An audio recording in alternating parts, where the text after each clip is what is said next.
ಎಲ್ರಿಗೂ ನಮಸ್ಕಾರ.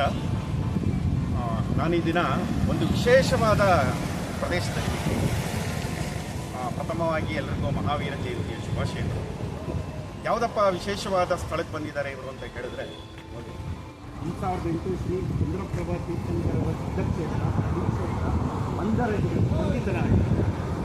ಇದು ಬೆಂಗಳೂರಿನಿಂದ ಸುಮಾರು ಒಂದು 65 ಕಿಲೋಮೀಟರ್ ಅಂತರದಲ್ಲಿ, ಮತ್ತು ಸುಂದರನಗರ ತುಮಕೂರಿನಿಂದ 12 ಕಿಲೋಮೀಟರ್ ಅಂತರದಲ್ಲಿದೆ. ಬಹಳ ಒಂದು ತುಂಬ ಪ್ರಶಾಂತವಾದ ಸ್ಥಳ ಅಂತ ಕೇಳಿದ್ದೀನಿ. ಸೊ ಹಾಗಾಗಿ ಪ್ಲಾನ್ ಮಾಡ್ಕೊಂಡು ನಾನು ನನ್ನ ಸ್ನೇಹಿತರ ಜೊತೆ ಬಂದಿದ್ದೀನಿ. ನನ್ನ ಸ್ನೇಹಿತ ಇದ್ದಾರೆ ಸೂರ್ಯಪ್ರಕಾಶ್ ಅಂತ, BMTC ಅಫಿಷಿಯಲ್ಸ್.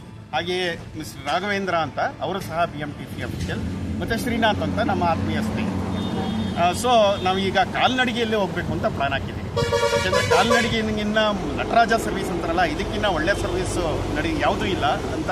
ಮತ್ತು ಈ ನಡಿಗೆ ಮಾಡ್ಕೊಂಡು ಹೋದರೆ ಬಹಳಷ್ಟು ವಿಚಾರಗಳನ್ನು ವಿನಿಮಯ ಮಾಡ್ಕೊಳ್ಳಿಕ್ಕೆ ಮತ್ತು ಸುತ್ತಮುತ್ತಲಿನ ಪ್ರದೇಶಗಳನ್ನು ವೀಕ್ಷಣೆ ಮಾಡಲಿಕ್ಕೆ ತುಂಬ ಚೆನ್ನಾಗಿರುತ್ತೆ ಅಂತ ಹೇಳಿ ನಾವು ಕಾಲ್ನಡಿಗೆ ಪ್ರಯಾಣನ ಮುಂದುವರಿಸ್ತಾ ಇದ್ದೀವಿ. ಬನ್ನಿ ಹೋಗೋಣ. ಹಾಗೆ ನಮ್ಮ ಸೂರ್ಯಪ್ರಕಾಶ್ ಒಂದೆರಡು ಮಾತಾಡ್ತಾ ಇದ್ದಾರೆ. ಸ್ನೇಹಿತರೆ, ಇದು ಬೆಂಗಳೂರಿನಿಂದ ಕೇವಲ 1.5 ಗಂಟೆ ಜರ್ನಿ ಅಷ್ಟೇ. ತಾವು ಸಹ ಇದನ್ನು ಬಂದು ನೋಡ್ಕೊಂಡು ಹೋಗ್ಬೋದು. ನಮ್ಮ ಹಿತೈಷಿ ಮಿತ್ರರು ಅನಂತ ಪದ್ಮನಾಭ್ ಸರ್ ಅವರು ನಮಗೆ ಇಲ್ಲಿ ತುಮಕೂರಿನ ತಟ್ಟೆ ಇಡ್ಲಿ ಎಲ್ಲ ಸಂಯೂಟ ಎಲ್ಲ ರುಚಿ ನೋಡಿಸಿ, ಮತ್ತು ಇದೊಂದು ಕಾರ್ಯಕ್ರಮನ ಇವತ್ತು ಮಹಾವೀರ ಜಯಂತಿ ಪ್ರಯುಕ್ತ ಮಾಡಲೇಬೇಕು ಅಂತ ಹೇಳಿದ್ರಿಂದ ನಾವೆಲ್ಲ ಒಟ್ಟಾಗಿ ಸೇರಿ ಈ ಕಾರ್ಯಕ್ರಮನ ಮಾಡ್ತಾಯಿದ್ದೀವಿ. ನಾವೆಲ್ಲ ಪ್ರೋತ್ಸಾಹ ಕೊಡಬೇಕಾಗಿ ವಿನಂತಿ. ಬನ್ನಿ ಪ್ಲೀಸ್.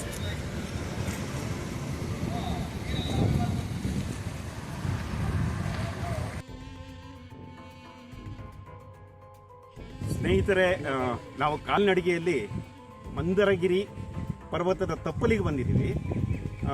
ತಪ್ಪಲಿನಲ್ಲಿ ನೋಡಿ, ಇಲ್ಲೊಂದು ಮಂದರಗಿರಿ ಸ್ಥಳದ ಬಗ್ಗೆ ಒಂದು ಸ್ಕ್ರಿಪ್ಟ್ ಬರೆದಿದ್ದಾರೆ. ಅದನ್ನು ನಾನು ಓದಲಿಕ್ಕೆ ಇಷ್ಟಪಡ್ತೀನಿ. Mandaragiri this is a monolithic hill. This place is also called as Panditanahalli and Vasali Betta. This is an ancient Jain pilgrim place, and there are 450 steps to climb. On hilltop Jainalayas, Manastamba, stone sculpture and Jain sculpture. 2 are Chandranatha Basadis, and the remaining is Suparshvanatha and Parshvanatha Tirthankara Basadis. Chandranatha Basadi is of Ganga period, and with the including during the Hoysala period is being expanded. Chandranatha Tirthankara Basadi comprises of 9 color roof, and in the middle is the snake idol sculpture. Towards the southern rock Gommata idol is engraved. This place is also called Divya Tirtha. The dilapidated Basadis are being rejuvenated by Jain community. ಇದನ್ನು ಕನ್ನಡದಲ್ಲಿ ಸಹ ಓದಲಿಕ್ಕೆ ಇಷ್ಟಪಡ್ತೀನಿ. ಮಂದಾರಗಿರಿ ಪ್ರವಾಸೋದ್ಯಮ ಇಲಾಖೆ ತುಮಕೂರಿನವರು ಪ್ರಸ್ತುತಪಡಿಸಿರ್ತಕ್ಕಂಥದ್ದು script ಇದು. ನೋಡಿ, ಸ್ತಂಭ ಕಾಣ್ತಾ ಇದೆ. ಜೈನ ತೀರ್ಥಂಕರರ ಒಂದು ಸಿಂಬಾಲ್ ಇದು. ನೋಡಿ, ಸ್ತಂಭ ಕಾಣ್ತಾ ಇದೆ. ಜೈನ ತೀರ್ಥಂಕರರ ಒಂದು ಸಿಂಬಾಲ್ ಇದು.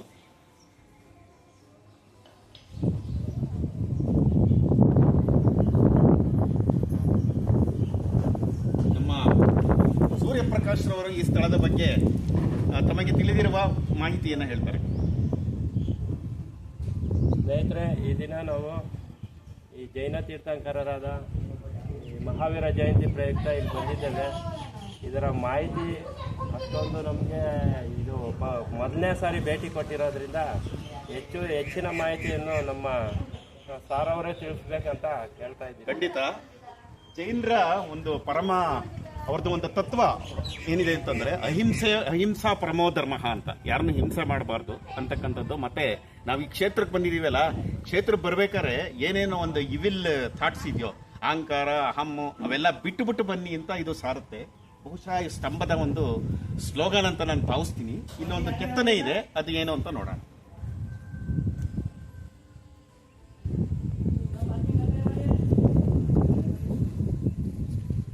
ನೋಡಿ, ಇದು ಹಿಂದಿ ಭಾಷೆಯಲ್ಲಿದೆ.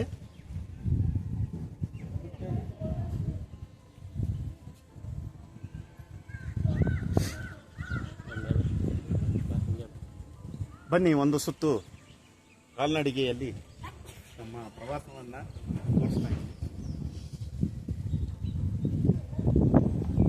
ನೋಡಿ, ಹೂವು ಕೀಳದ್ ಬೇಡ. ನೋಡಿ, ಹೂವು ಅಂದ ತಕ್ಷಣ ನನಗೆ ಕುವೆಂಪುನವ್ರದ್ದು ಒಂದು ಕವನ ಜ್ಞಾಪಕ ಬರ್ತಾ ಇದೆ. ಹೇಳ್ಬೋದಾ ಸೂರ್ಯ? ಹೇಳಿ ಹೇಳಿ. ನೋಡಿ, ಇಲ್ಲಿ ಒಂದು ಹೂವಿನ ಗಿಡಗಳಿದೆ, ಸುತ್ತಲೂ ಇದೆ ಅಂತ ಭಾವಿಸ್ತೀನಿ. ಹೋಗೋಣ. ಕುವೆಂಪುನವ್ರದ್ದೊಂದು ಕವನ ಜ್ಞಾಪಕ ಬರ್ತಾ ಇದೆ.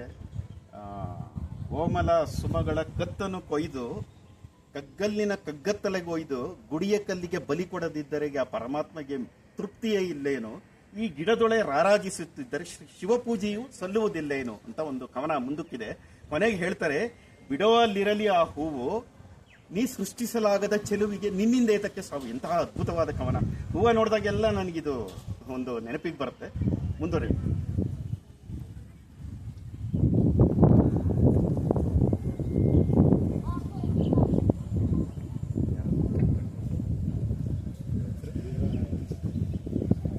ಸೂರ್ಯ ಅದು ಜೈನ ತೀರ್ಥಂಕರ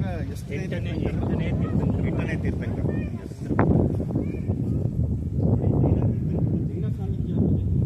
ಸಾಹಿತ್ಯ ಓದಬೇಕು, ನಾನು ಇನ್ನೂ ಶುರು ಮಾಡಿಲ್ಲ. ಅದನ್ನು ಸಹ ಓದಬೇಕು ಅನ್ನೋ ಒಂದು ಮನಸ್ಸಲ್ಲಿ ಒಂದು ಇಚ್ಛೆ ಇದೆ. ನೋಡಿ, ಇಲ್ಲಿ ಹೋದ ತಕ್ಷಣ ನಮಗೆ ಒಂದು 2 ಹಸು ಮತ್ತೆ ಹಸುವಿನ ಎದುರುಗಡೆ ಹುಲಿ ಕಾಣ್ತಾ ಇದೆ. ಅದು ಏನು ಸಂದೇಶ ಸಾರ್ಬೋದು ಅಂತ ಹೇಳ್ಬೋದು ಸೂರ್ಯ? ಅದು ಯಾವುದೇ ಆಗಲಿ ಅಹಿಂಸೆಯಿಂದ ದೂರ ಇರಬೇಕು ಅಂತ ಸಾರ್ತಾ ಇರುವಂತಹ ಒಂದು ಚಿತ್ರಣ ಅನ್ಸುತ್ತದು. ಖಂಡಿತ. ಹಸು ಇದೆ, ಈ ಕಡೆ ಹುಲಿ ನೋಡಿ. ಹಸು ಹಾಲನ್ನ ಹುಲಿ ಕುಡಿತಾ ಇದೆ, ಹುಲಿ ಹಾಲನ್ನ ಹಸು ಕುಡಿತಾ ಇದೆ. ಎಂತ ಕೋ ಇನ್ಸಿಡೆಂಟ್. It's really great. ಭೇದ ಭಾವ ಏನು ಇರಬಾರ್ದು ಅಂತ ಸಾರುವಂತಹ ಚಿತ್ರಣ ಇದೆ. ಇದು ಮುಖ್ಯವಾಗಿ ಸಾರ್ತಕ್ಕಂಥದ್ದು ಅಹಿಂಸೆಗಿನ್ನ ಉತ್ಕೃಷ್ಟವಾದಂತಹ ಯಾವುದೇ ಧರ್ಮ ಇಲ್ಲ. ಅಹಿಂಸಾ ಪರಮೋ ಧರ್ಮ ಅಂತಕ್ಕಂಥದ್ದು ಜೈನ ಸಿದ್ಧಾಂತ. ಅದು ನೋಡಿ, ತೀರ್ಥಂಕರರ ಅಕ್ಕಪಕ್ಕ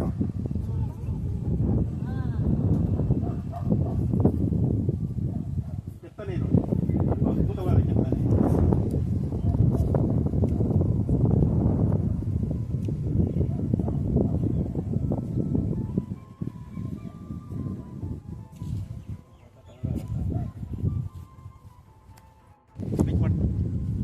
ನೋಡಿ, ತೀರ್ಥಂಕರರ ಸ್ಥಳದ ಪಕ್ಕದಲ್ಲೇ ಆಜುಬಾಜಿನಲ್ಲೇ ಒಂದು ಗುರುಮಂದಿರ ಇದೆ. ಆ ಗುರುಮಂದಿರನ್ನ ವೀಕ್ಷಿಸದೆ ಎಷ್ಟು ಅದ್ಭುತವಾಗಿದೆ ನೋಡಿ. ತುಂಬಾ ಮನಸ್ಸೂರುಗೊಳ್ಳುತ್ತೆ. ಮತ್ತೆ ಪಿಂಚಿ ಅನ್ನೋದು ಒಂದು ಜೈನ ಪದ. ಈ ಗುರುಮಂದಿರದ ಒಂದು ವಿನ್ಯಾಸ ನೋಡಿ. ಕೆಳಗಡೆ ಕಮಲದ ಹೂವು, ಕಮಲ ಅರಳಿದಾಗ ಇರುತ್ತಲ್ಲ ದಳಗಳು, ಆ ತರ ದಳದ ನಿರ್ಮಾಣ ಮಾಡಿದ್ದಾರೆ. ತೆರಿಗೆ ಬರೆದಾಗ ಆ ಫೆದರ್ಸ್ ಇದೆಯಲ್ಲ, ಪಿಕಾಕ್ ಫೆದರ್ಸ್, ತುಂಬ ದೂರದಲ್ಲಿ ನೋಡಿದ್ರೆ ಇನ್ನೂ ತುಂಬ ಚೆನ್ನಾಗಿ ಕಾಣುತ್ತೆ. ಮತ್ತೆ ಮೇಲ್ಗಡೆ ಅವ್ರದ್ದು ಒಂದು ಸಿಂಬಾಲ್, ಅದು ಪಿಂಚಿ ಅಂತ ಕರೀತಾರೆ. ಟೋಟಲಿ ಇದು ಒಂಥರ ನವಿಲಿನ ಒಂದು ಆಕೃತಿ. ಇದರ ವಿನ್ಯಾಸ ಇದೆಯಲ್ಲ, ರಿಯಲಿ ಆ ಶಿಲ್ಪಿಗೆ ಏನು ಕೊಟ್ಟರು ತೀರ್ದು. ಗುರುಮಂದಿರದ ಒಳಗಡೆ ಚಿತ್ರೀಕರಣ ಸಾಧ್ಯ ಇಲ್ಲ ಅಂತ ಒಳಗಡೆ ಹೋಗಿ ಅಲ್ಲಿ ಏನಿದೆ ಏನು ಅನ್ನೋದನ್ನ ಮುಂದೆ ನಾವು ಈಗ ಗುರುಮಂದಿರ ಪ್ರವೇಶ ಮಾಡಲಿಕ್ಕೆ ನಮ್ಮ ನಡಿಗೆಯನ್ನ ಶುರು ಮಾಡ್ತೇವೆ. ಮಂದಿರ ಬಹುಶಃ ಇದನ್ನ ನವಿಲು ಮಂದಿರ ಅಂತ ಹೇಳಿದ್ರು ತಪ್ಪಾಗಲಾರದು, ಏಕೆಂದ್ರೆ ಅಷ್ಟು ತುಂಬಾ ಮನಮೋಹಕವಾಗಿದೆ. ಸೊ ಆ ಮೆಟ್ಟಿಲ ಕೆಳಗಡೆ ಇದ್ದೀವಿ. ಮೆಟ್ಟಿಲನ್ನ ಏರ್ಲಿಕ್ಕೆ ಈಗ ಶುರು ಮಾಡ್ತೀವಿ.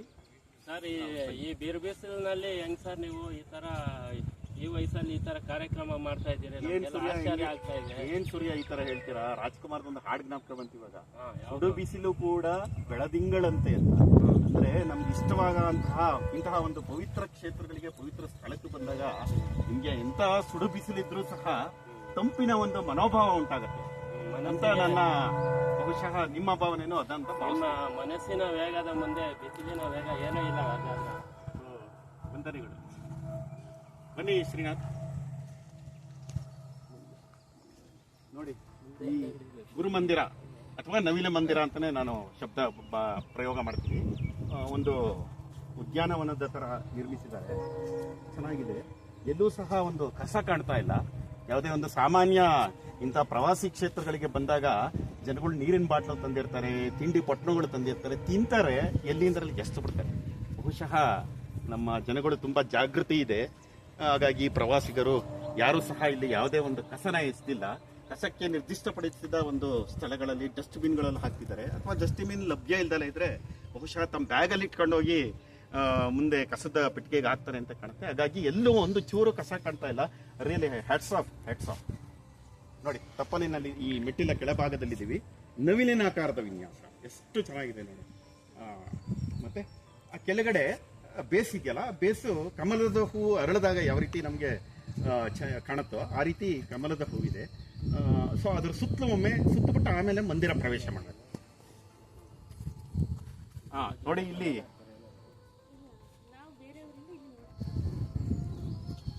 ನೋಡಿ, ಆ ಮೇಲ್ಗಡೆ ಒಂದು ಕೋಲಿನಾಕಾರದ ಇದೆಯಲ್ಲ, ಅದನ್ನ ಪಿಂಚಿ ಅಂತಾರೆ. ಬಹುಶಃ ತುಂಬಾ ಅದ್ಭುತವಾಗಿದೆ. ಈ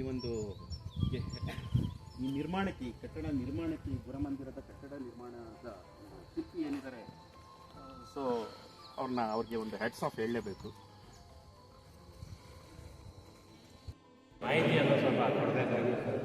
ಆಮೇಲೆ ಸೂರ್ಯ, ನಾವಿವಾಗ ಗುರುಮಂದಿರದ ಒಳಗಡೆ ಇದ್ದೀವಿ. ಹೊರಾಂಗಣ ನೋಡುತ್ತೆ, ಅಂದರೆ ನವಿಲಿನಾಕಾರದಲ್ಲಿರ್ತಕ್ಕಂಥ ನವಿಲ ಮಂದಿರ ಅಂತ ಕರೀತಾರೆ ಇದನ್ನ. ಸೊ ತಾವು ಹೇಳಿದಾಗ ಈಗ ನಮ್ಮ ಸ್ನೇಹಿತರು ಇದರ ಈ ಚಿತ್ರಗಳು ಏನು ಕೆತ್ತನೆ ಇದೆ ಇದ್ರ ಬಗ್ಗೆ ಮಾಹಿತಿ. ಓಕೆ ಸರ್, ಹೇಳಿ. ಇವರು ಶ್ರೀ ಶಾಂತಿ ಸಾಗರ್ ದಿಗಂಬರ ಜೈನ ಸಮಾಜ ಫಸ್ಟ್ ಗುರು. 1872 ಜನ್ಮ ಆಗಿದೆ. ಸತ್ಯವತಿ ಅಮ್ಮಗಳು 12 ವರ್ಷ ಮಹಾವೀರ ಭಗವಾನ್ ತಪಸ್ಯ ಮಾಡ್ತಾರೆ. ಆಮೇಲೆ ಸ್ವಪ್ನದಲ್ಲಿ ಕಮಲ ಹೋಗ್ತಾರೆ. ಅದೇ ಇವರ ಶಾಂತಿ ಸಾಗರ 1872 ಜನ್ಮ ಆಗಿದೆ. ಬೋಧದಲ್ಲಿ ಚಿಕ್ಕೋಡಿ ತಾಲೂಕು, ಬೆಳಗಾವಿ ಡಿಸ್ಟಿಕ್. 1872.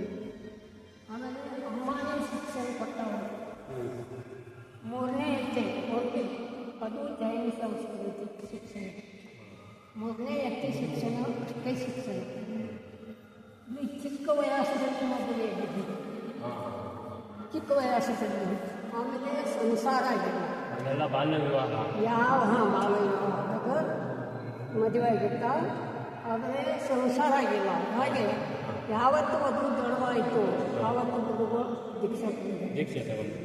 ಆಮೇಲೆ ಮದುವೆ ಆಗಿದೆ, ಸಂಸಾರ. ಇಲ್ಲಿ ಪಶು ಪಕ್ಷಿಗೆ ಭಗವಂತ ತಿಳ್ತಾರೆ. ಪಶು ಪಕ್ಷಿಗೆ ಭಗವಂತ ತಿಳಿದು ಪಶು ಪಕ್ಷಿ ಸೇವಾ ಮಾಡ್ತಾರೆ. ಹಾಗೆ ಇನ್ನು ದಿವಸ ಮಠ ದಾಣ ತಿಂದು ಸಾಯಂಕಾಲ ನೀರಲ್ಲೇ ಕೊಡುವಂತೂ ಅವರು ತಮ್ಮ ಹೊಲದಲ್ಲಿ ಎಲ್ಲ ತವ ಕುಂಡಿ ಇಟ್ಟ ನೀರು ಹಾಕ್ತಾರೆ. ಪಶು ಪಕ್ಷಿಗಳಿಗೆ ಎಲ್ಲ ನೀರುಗಳನ್ನು ಹಾಕಬೇಕು ಸಂದೇಶ ಕೊಟ್ಟಿದ್ದಾರೆ ಎಲ್ಲರೂ ಮನುಷ್ಯ ಜನರಿಗೆ. ಆಮೇಲೆ ಇದರಲ್ಲಿ ಮುಖ್ಯ ಇದು ನಸ್ಲಾಪುರ ಮನುಷ್ಯ ಬರಂಕೊಂಡ ಪಾಟೀಲ್. ನಸ್ಲಾಪುರ ನಸ್ಲಾಪುರ ಸಮೀಪದೆ. ನಸ್ಲಾಪುರ ಮನುಷ್ಯ ಒಂದು ಕುಸ್ತಿಯಲ್ಲಿ ಸೋತಾನ, ಅಂದ್ರೆ ಗೆದ್ದಾನ. ಆಮೇಲೆ ಅವನು ಜನ್ಮತವಾಗಿ ಸೇವಾ ಮಾಡ್ತಾನೆ ಅಂತ ಗೊತ್ತಾಗ್ತದೆ. ಜೀವನ ಪೂರ್ತಿ ಸೇವಾ ಮಾಡಿದ್ದಾರೆ, ಸೇವಾ ಮಾಡ್ತಾನೆ. ಇದು ಎಲ್ಲ ಸೇವಾ ಮಾಡ್ತಾನೆ. ಸರ್, ಒಂದು ನಿಮಿಷ. ಅವರು ಬಲಗೈಯಲ್ಲಿ ಇಟ್ಕೊಂಡಿದ್ರಲ್ಲ ಅದೇ ಪಿಂಚಿ ಪಿಂಚಿ ಅನ್ನೋದ್ರ ಬಗ್ಗೆ ಏನಂತಾರೆ? ಪಿಂಚಿ ಅಂದ್ರೆ ಏನು? ಒಂದೇ ಹಾದಿಯಲ್ಲೇ ಹೋಗ್ತಾನ. ತಮ್ಮ ಹೆಚ್ಚಿಗೆ ಹಿಂಸೆ ಆಗಬಾರ್ದು, ಅಹಿಂಸೆ. ಹಿಂಸೆ ಆಗಬಾರ್ದ. ಅದು ಹಿಂಗೆ ಪಿಂಚಿ ಬೀಸ್ತಾರ. ಅದಕ್ಕೆ ಕೀಟಕ ಅವಯವ ಚಿಕ್ಕಸ್ತಾವ. ಖಂಡಿತ. ನನಗೆ ಅದು ಸ್ವಲ್ಪ ಪಿಂಚಿ ಅನ್ನೋದ್ರ ಬಗ್ಗೆ ನಾನು ಕೇಳಿದ್ದೆ, ಮತ್ತು ಅದರ ಕಾನ್ಸೆಪ್ಟ್, ಅದರ ಪರಿಕಲ್ಪನೆ ಏನು ಅನ್ನೋದು ಗೊತ್ತಿರಲಿಲ್ಲ. ನೀವು ಹೇಳಿದ್ರೆ ಇದಾಯಿತು. ಮತ್ತು ಆಮೇಲೆ ಶ್ರಾವಕ ಯಾರು ನಮಸ್ತು ಅಂದ್ರೆ ಆಶೀರ್ವಾದ ಕೊಡ್ತಾರೆ. ಅದೇ ಸ್ವಲ್ಪ ನಮಿಕ್ಕಿ ಟೆಂಪಲ್ ಕಟ್ಟೋದಿದ್ದಾಗ ಇಟ್ಟು ಅವರು ಗುರುಗಳ ಪುಟದಲ್ಲಿ ಪ್ರಣಾಮ ಸಾಗರ 18 ಮಂತ್ಸದಲ್ಲಿ ಓನ್ಲಿ ಜನ ಅರ್ಪಣೆ ಮಾಡಿ. ಇವತ್ತು ಹಕ್ಕಿದೆ. ಹಕ್ಕೆ ವಿಶ್ರಾಮ ಕೊಟ್ಟು ಚಾರ ಪಾಲನೆ ಮಾಡಿ ಊಟ ನಿರ್ಮಾಣ ಸರಿ. ಇದು ಪಿಂಚಿ ಬಂದಿದೆ, ಹಿಂಸೆ ಮಾಡಿದ್ರೆ ಅದಕ್ಕೆ ಸೋತದೆ, ಹಗಲು ಬಂದಿದೆ ಅಂತಲ್ಲ. ಆಮೇಲೆ ರೆಸ್ಟ್ ಕೊಟ್ಟು ತಾವು ಸ್ವತಃ ಇದು ಇದು ಪಿಂಚಿ. ಪಿಂಚಿ. ಇದೇ ಆಮೇಲೆ ಸೇವೆ. ಪಿಂಚಿ ಅಂದ ತಕ್ಷಣ ಈಗ ಜೈನ ತೀರ್ಥಂಕರ್ ಇದಾರಲ್ಲ ಅವ್ರ ಕೈಯಲ್ಲಿ ಇಟ್ಕೊಂಡಿರ್ತಾರಲ್ಲ ಇದೇನಾಗ್ತದೆ? ತೀರ್ಥಂಕರ ಕೈಯಲ್ಲೇ ಇರುತ್ತೆ ಮತ್ತು ಗುರುಗಳ ಕೈಯಲ್ಲೇ ಇರುತ್ತೆ. ಸೊ ಅದು ಸಂದೇಶ ಸಾರ. ಹಾಂ, ಅದು ಈಗ ಹೇಳಿದ್ರಲ್ಲ ಹಾದಿಯಲ್ಲಿ ಹೋಗಲ್ಲ. ಎಸ್, ಅದು ನಾನು ಭಾಳ ದಿನಗಳಿಂದ ಅದು ತಲೆಯಲ್ಲಿತ್ತು. ಇದನ್ನ ಕೈಯಲ್ಲಿ ಇಟ್ಕೊಂಡಿರ್ತಾರಲ್ಲ ಏನು ಈಗ ಅಂತಿರ್ತಾರಲ್ಲ ಏನದು ಅಂತ ನಾನು ಅದು ಮಾಹಿತಿ ಇರಲಿಲ್ಲ, ನಾನು ತಿಳಿಸ್ಕೊಟ್ಟೆ. ಧನ್ಯವಾದ.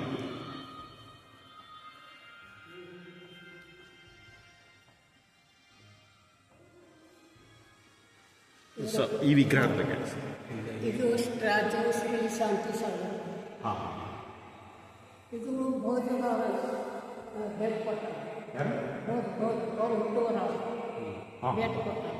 Okay okay. ಬಾಕಿ ಟೆಂಪಲ್ ಎಲ್ಲ ಕಮಿಟಿ ಪ್ರಣಾಮ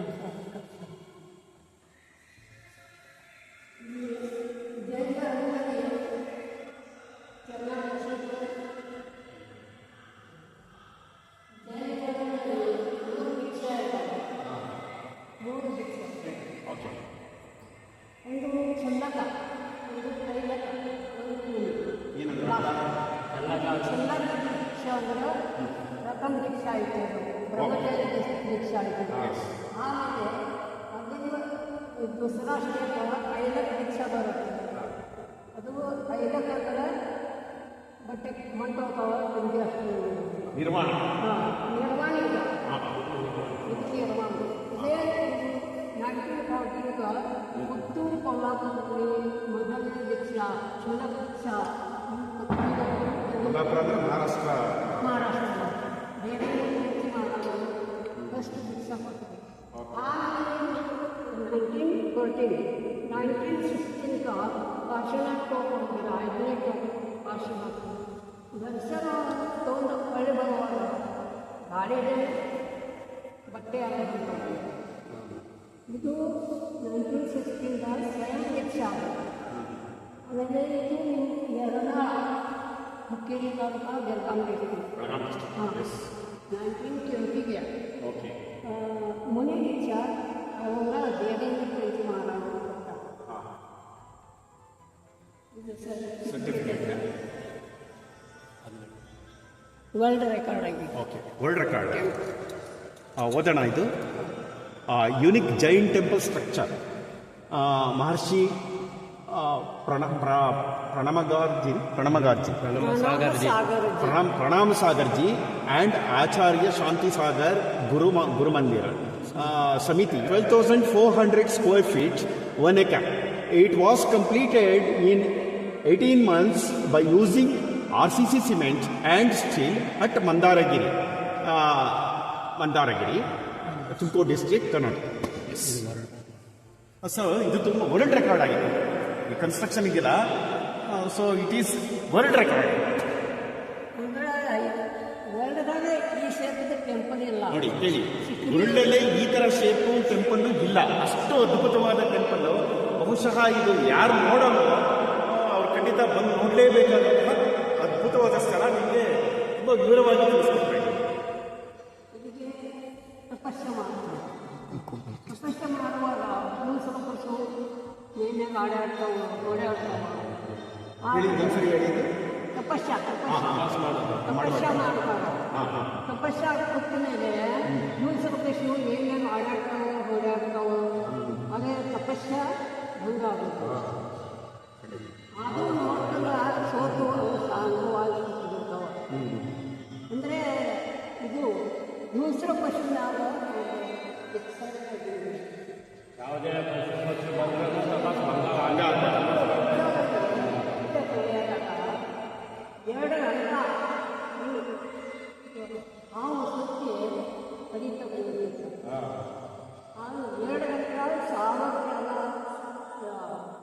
ಬಿಟ್ಟು ಆಸೆ ಬರುತ್ತೆ. 2 ಗಂಟೆ ಅವ್ರಿಗೆ ಏನೋ ಆಗಿದೆ. ಮುರುಗಿ ಟೆಂಪಲ್ 18 ಮನಸ್ಸುಗಳಲ್ಲಿ ಜನಾರ್ಪಣೆ ಮಾಡ್ಯಾರ. ಆಮೇಲೆ ಇದು ಆಹಾರ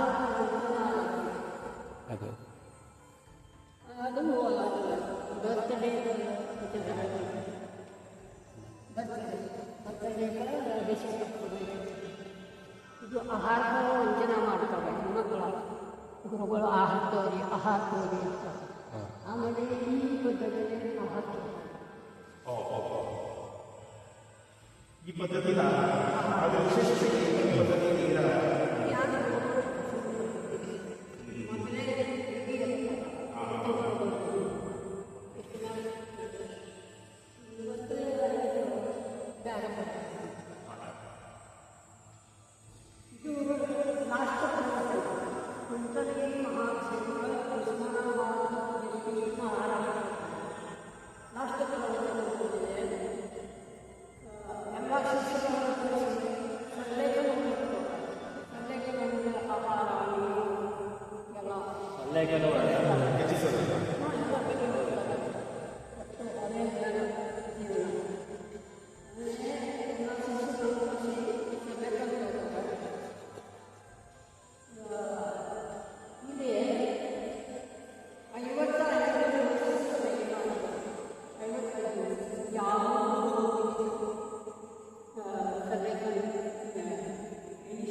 ಈ ಗುರುಮಂದಿರದ ಮುಖ್ಯಸ್ಥರು ಈ ಗುರುಮಂದಿರದ ಒಳಾಂಗಣ ವಿನ್ಯಾಸ ಮತ್ತು ಇದರ ಮೇಲಿನ ಒಂದು ಚಿತ್ರಣ ರೂಪದ ಕಥನ ಅನ್ನು ತುಂಬ ಸವಿಸ್ತರವಾಗಿ ತುಂಬ ಅರ್ಥಬದ್ಧವಾಗಿ ತಿಳಿಸ್ಕೊಟ್ಟಿದ್ದಾರೆ. ಸಾಕು ನಮಗೆ ಎಲ್ಲದನ್ನು ಕವರ್ ಮಾಡ್ಬಿಡ್ತಾರೆ.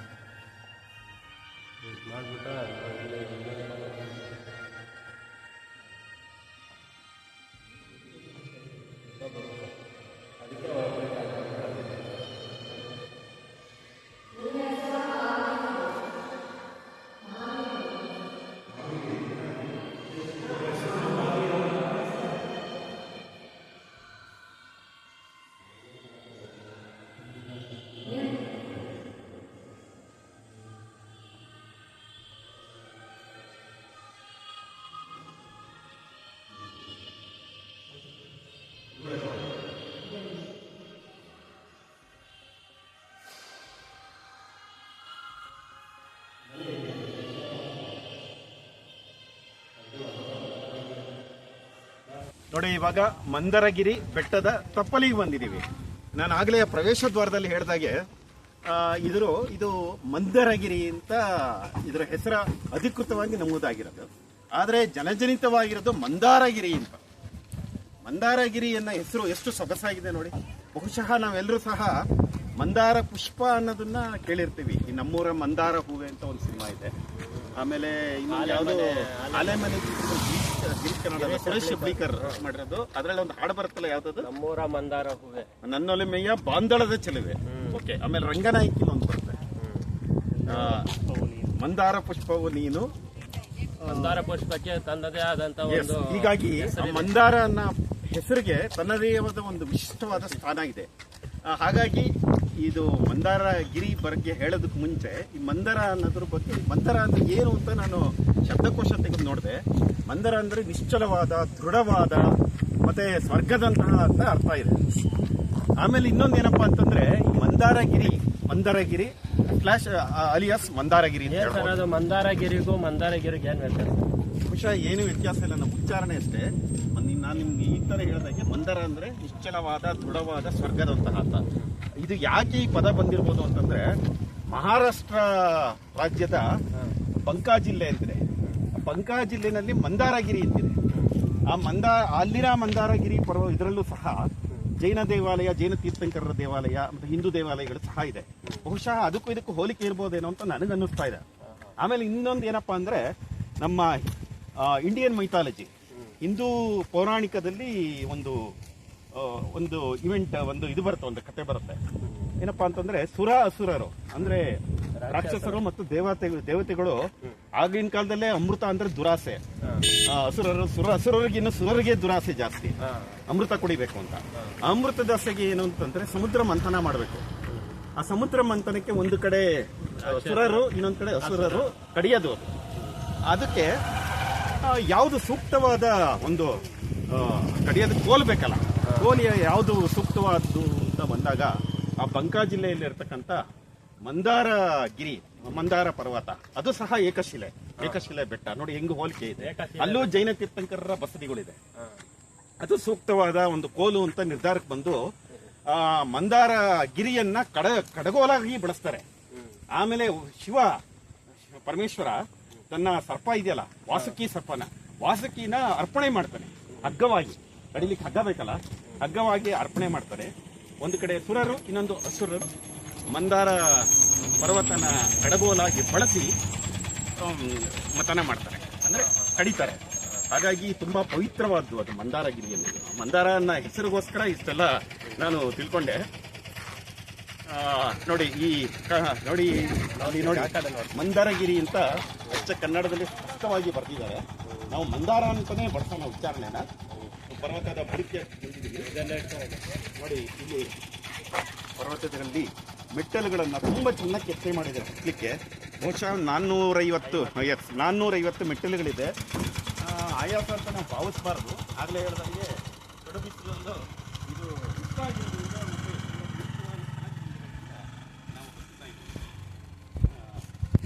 ಆಮೇಲೆ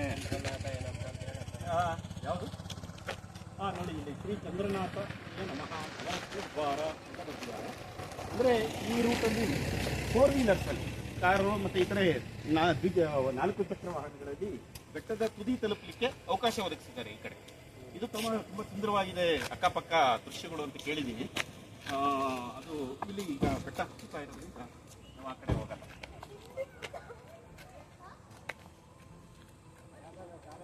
ಆಮೇಲೆ ಸೂರ್ಯ ದಿಸ್ ಹಿಲ್ಸ್ ಮೈದಾಳ ಕೆರೆ ಇದೆಯಾ? ಹೌದು, ಮೈದಾಳ ಕೆರೆಯನ್ನ ಪದ ಬಳಸಬೇಡಿ, ಕೆರೆ ಅಂತ ಬಳಸೋದು ಅಷ್ಟು ಸೂಕ್ತ ಅಲ್ಲ ಅಂತ ನಾನು ಭಾವಿಸ್ತೀನಿ. ಸರೋವರ ಯಾಕೆ ಸದ್ದನ್ನ ಸರೋವರ ಅಂತ ಬಳಸಿ ಅಂತ ಸರೋವರದಲ್ಲಿ ಸ್ನಾನ ಮಾಡ್ಬೋದು. ಖಂಡಿತ ಈಜು ಆಡ್ಬೋದು. ನಮ್ಮ ಶ್ರೀನಾಥ್ಗೆ ಒಳ್ಳೆ ಈಜು ಪಟ್ಟು ಅಂತ ಕೇಳಿದ್ದೀನಿ.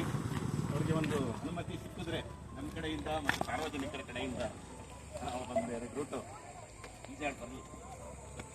ನೋಡಿ, 450 ಮೆಟ್ಟಲುಗಳನ್ನ ಹತ್ತಲಿಕ್ಕೆ ಪ್ರಾರಂಭ ಮಾಡಿದೀವಿ. ಇವತ್ತು ಏನು ಅಷ್ಟು ಜನಗಳು ಇಲ್ಲ. ಬಹುಶಃ ಈ ಬಿಸಿಲಿಗೆ ಸ್ವಲ್ಪ ಏನೋ ಅಂಜಿ ಜನಗಳು ಬಂದಿಲ್ಲ ಅಂತ ಕಾಣುತ್ತೆ. ಪ್ರಕೃತಿ ತುಂಬಾ ಸುಂದರವಾಗಿ ಕಾಣ್ತಾ ಇದೆ. ಖಂಡಿತ ನೀವು ಎಷ್ಟೇ ಕೋಟಿ ಕೊಟ್ಟರು ಇಂತಹ ಒಂದು ತಾಣನ ಇದು ಎಲ್ಲ ಇದನ್ನ ಅಳಿಲಿಕ್ಕೆ ಯಾವುದರಲ್ಲೂ ಇದನ್ನ ನಾವು ಹೋಲಿಕೆ ಮಾಡಲಿಕ್ಕೆ ಅಳಿಲಿಕ್ಕೆ ಸಾಧ್ಯ ಇಲ್ಲ. ಮೈದಾಳ ಕೆರೆ ಅಂತ ಹೇಳಿದೆ ಅಲ್ವಾ ನಾನು, ಇದ್ರ ಪಕ್ಕ ಇದೆ. ಮೈದಾಳ ಅಂತ ಅನ್ನೋದಕ್ಕಿನ್ನು ಇದು ಮೈದವಳ ತೀರ್ಥ ಅಂತ ಇದರ ಮೂಲ ಹೆಸರು. ಅಂದ್ರೆ ಮೈದವಳ ಅಂದ್ರೆ ಮೈಯನ್ನ, ದವಳ ಮೀನ್ಸ್ ಸೌಂದರ್ಯ ಇರಬಹುದು. ಸೌಂದರ್ಯವನ್ನ ಮೈಗೂಡಿಸಿಕೊಂಡಿರ್ತಕ್ಕಂಥ ಒಂದು ತೀರ್ಥ, ಕೆರೆ, ನೀರು. ಆ ನೀರನ್ನ ಪದಕ್ಕೆ ಬದಲಾಗಿ ತೀರ್ಥ ಅಂತ ಬಳಸಿದ್ದಾರೆ.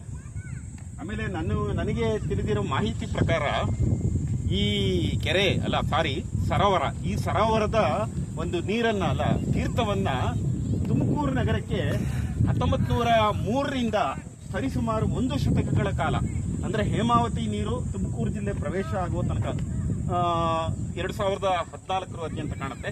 ಅಲ್ಲಿಯ ತನಕ ಇಡೀ ತುಮಕೂರು ನಗರಕ್ಕೆ ಜೀವಜಲ ಆಗಿತ್ತು. ಅಂದ್ರೆ ಕುಡಿಯುವ ನೀರನ್ನ ಪೂರೈಕೆ ಮಾಡ್ತಿತ್ತು ಅಂತ ಮಾಹಿತಿ ಇದೆ.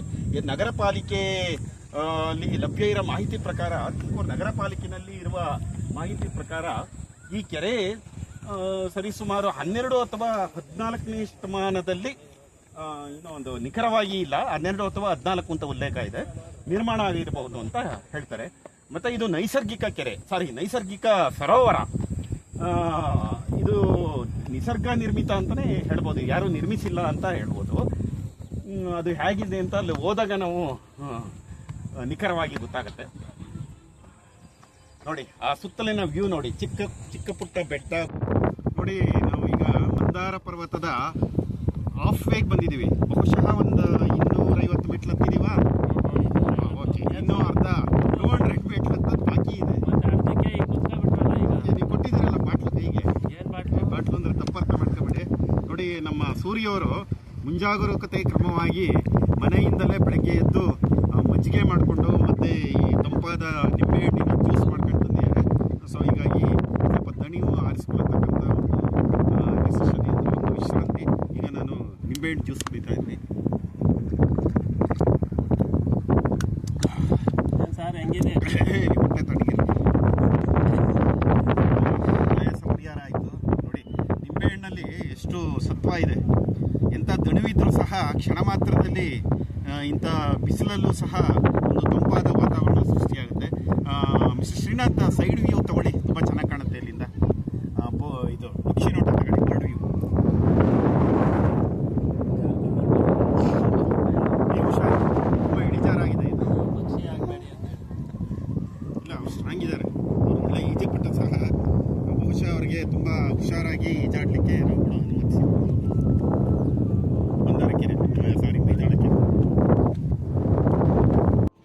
ನೋಡಿ, ಇದೀಗ 450 ಮೆಟ್ಟಿಲುಗಳನ್ನು ಏರಿ ಗುಡಿಯ ಮುಂಭಾಗ ಬಂದಿದ್ದೀವಿ.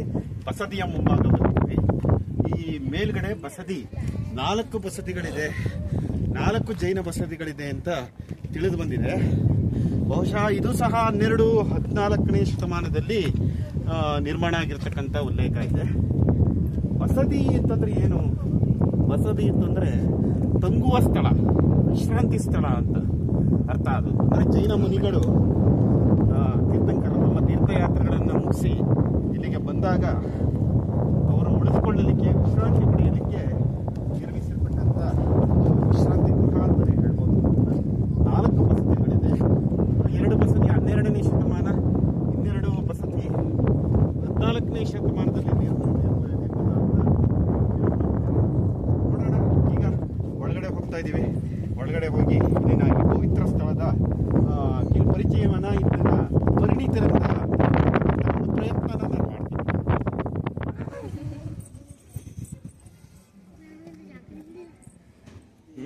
ನೋಡಿ, ಈಗ ನಾವು ಜೈನ ಬಸದಿ ಒಳಕ್ಕೆ ಪ್ರವೇಶ ಮಾಡಿದ್ದೀವಿ. ಭಗವಾನ್ ಮಹಾವೀರ ಸ್ವಾಮಿ ಸಮವಶರಣ ಅಂತ ಒಂದು ಸ್ತೂಪ ಇದೆ. ಇದರ ಬಗ್ಗೆ ಏನು, ಇದರ ಒಂದು ಮಹಿಮೆ ಏನು, ಇದರ ತತ್ವಗಳು ಏನು ಅನ್ನೋದನ್ನ ನಾವು ಇಲ್ಲಿನ ಒಬ್ರು ತೀರ್ಥಂಕರರು, ಪೂಜಾರಿರು ಇರ್ತಾರೆ, ದೇವಸ್ಥಾನದ ಅರ್ಚಕರು, ಅವರಿಂದ ಹೆಚ್ಚಿನ ಮಾಹಿತಿನ ಪಡ್ಕೊಳ್ಳೋಣ.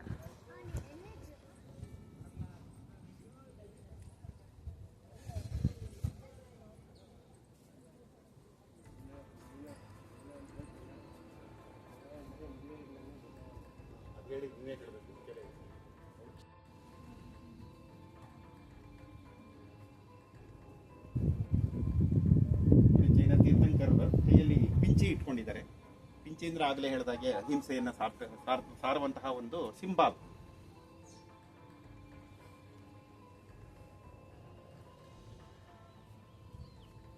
ನೋಡಿ, ಇಲ್ಲಿ ಭಕ್ತಾದಿಗಳೆಲ್ಲ ಪ್ರಾರ್ಥನೆಗೆ ಕೂತ್ಕೊಂಡಿದ್ದಾರೆ. ತೀರ್ಥಂಕರರು ಇದರ ಮೇಲೆ, ತೀರ್ಥಂಕರ 4 ಪ್ರತಿಮೆಗಳಿದೆ, ಒಂದು ಮರ ಇದೆ. ಇದರ ಒಂದು ನಿಖರವಾದ ಸಂಕ್ಷಿಪ್ತವಾದ ಮಾಹಿತಿಯನ್ನ ಒಳಗಡೆ ಜೈನ ದೇವಾಲಯದ ಅರ್ಚಕರಿಂದ ತಿಳಿದುಕೊಳ್ತಕ್ಕಂಥ ಒಂದು ಪ್ರಯತ್ನ ಮಾಡ್ತಾರೆ. ಗಾಳಿ ಇದೆ ಮೇಡಮ್.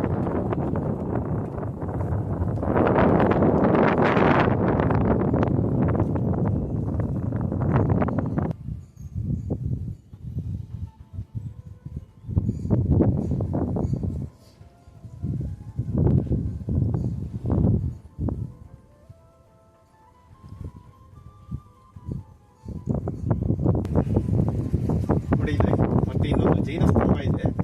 ಸೊ ಆ ತಳಭಾಗದಲ್ಲಿ ನವಿಲುಗಳ ಆಕೃತಿಗಳಿದೆ. ರಾಷ್ಟ್ರ ಪಕ್ಷಿ ಕರಿತೀವಿ ನವಿಲು, ಶಾಂತಿಯ ಸಂಕೇತ, ಅದರ ಆಕೃತಿ ಇದೆ. ಕೆಳಗಡೆ ಆನೆಗಳಿದೆ. ಆನೆಗಳ ಸಾಲು ಕಾಣುತ್ತೆ.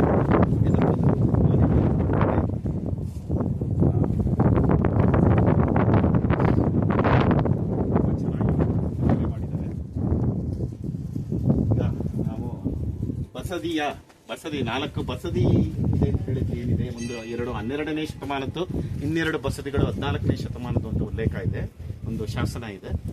ಬಸದಿಯ ವೈಶಿಷ್ಟ್ಯತೆ ಏನು ಅಂತ ತಿಳಿದುಕೊಳ್ಳೋದಕ್ಕೋಸ್ಕರ ಒಳಗಡೆ ಪ್ರವೇಶ ಮಾಡ್ತಿದ್ದೀವಿ. ಇಲ್ಲಿನ ಒಬ್ಬರು ಅರ್ಚಕರಿದ್ದಾರೆ, ಅವರಿಂದ ಮಾಹಿತಿ ಪಡೆಯತಕ್ಕಂಥ ಒಂದು ಪ್ರಯತ್ನ ಮಾಡ್ತೀವಿ.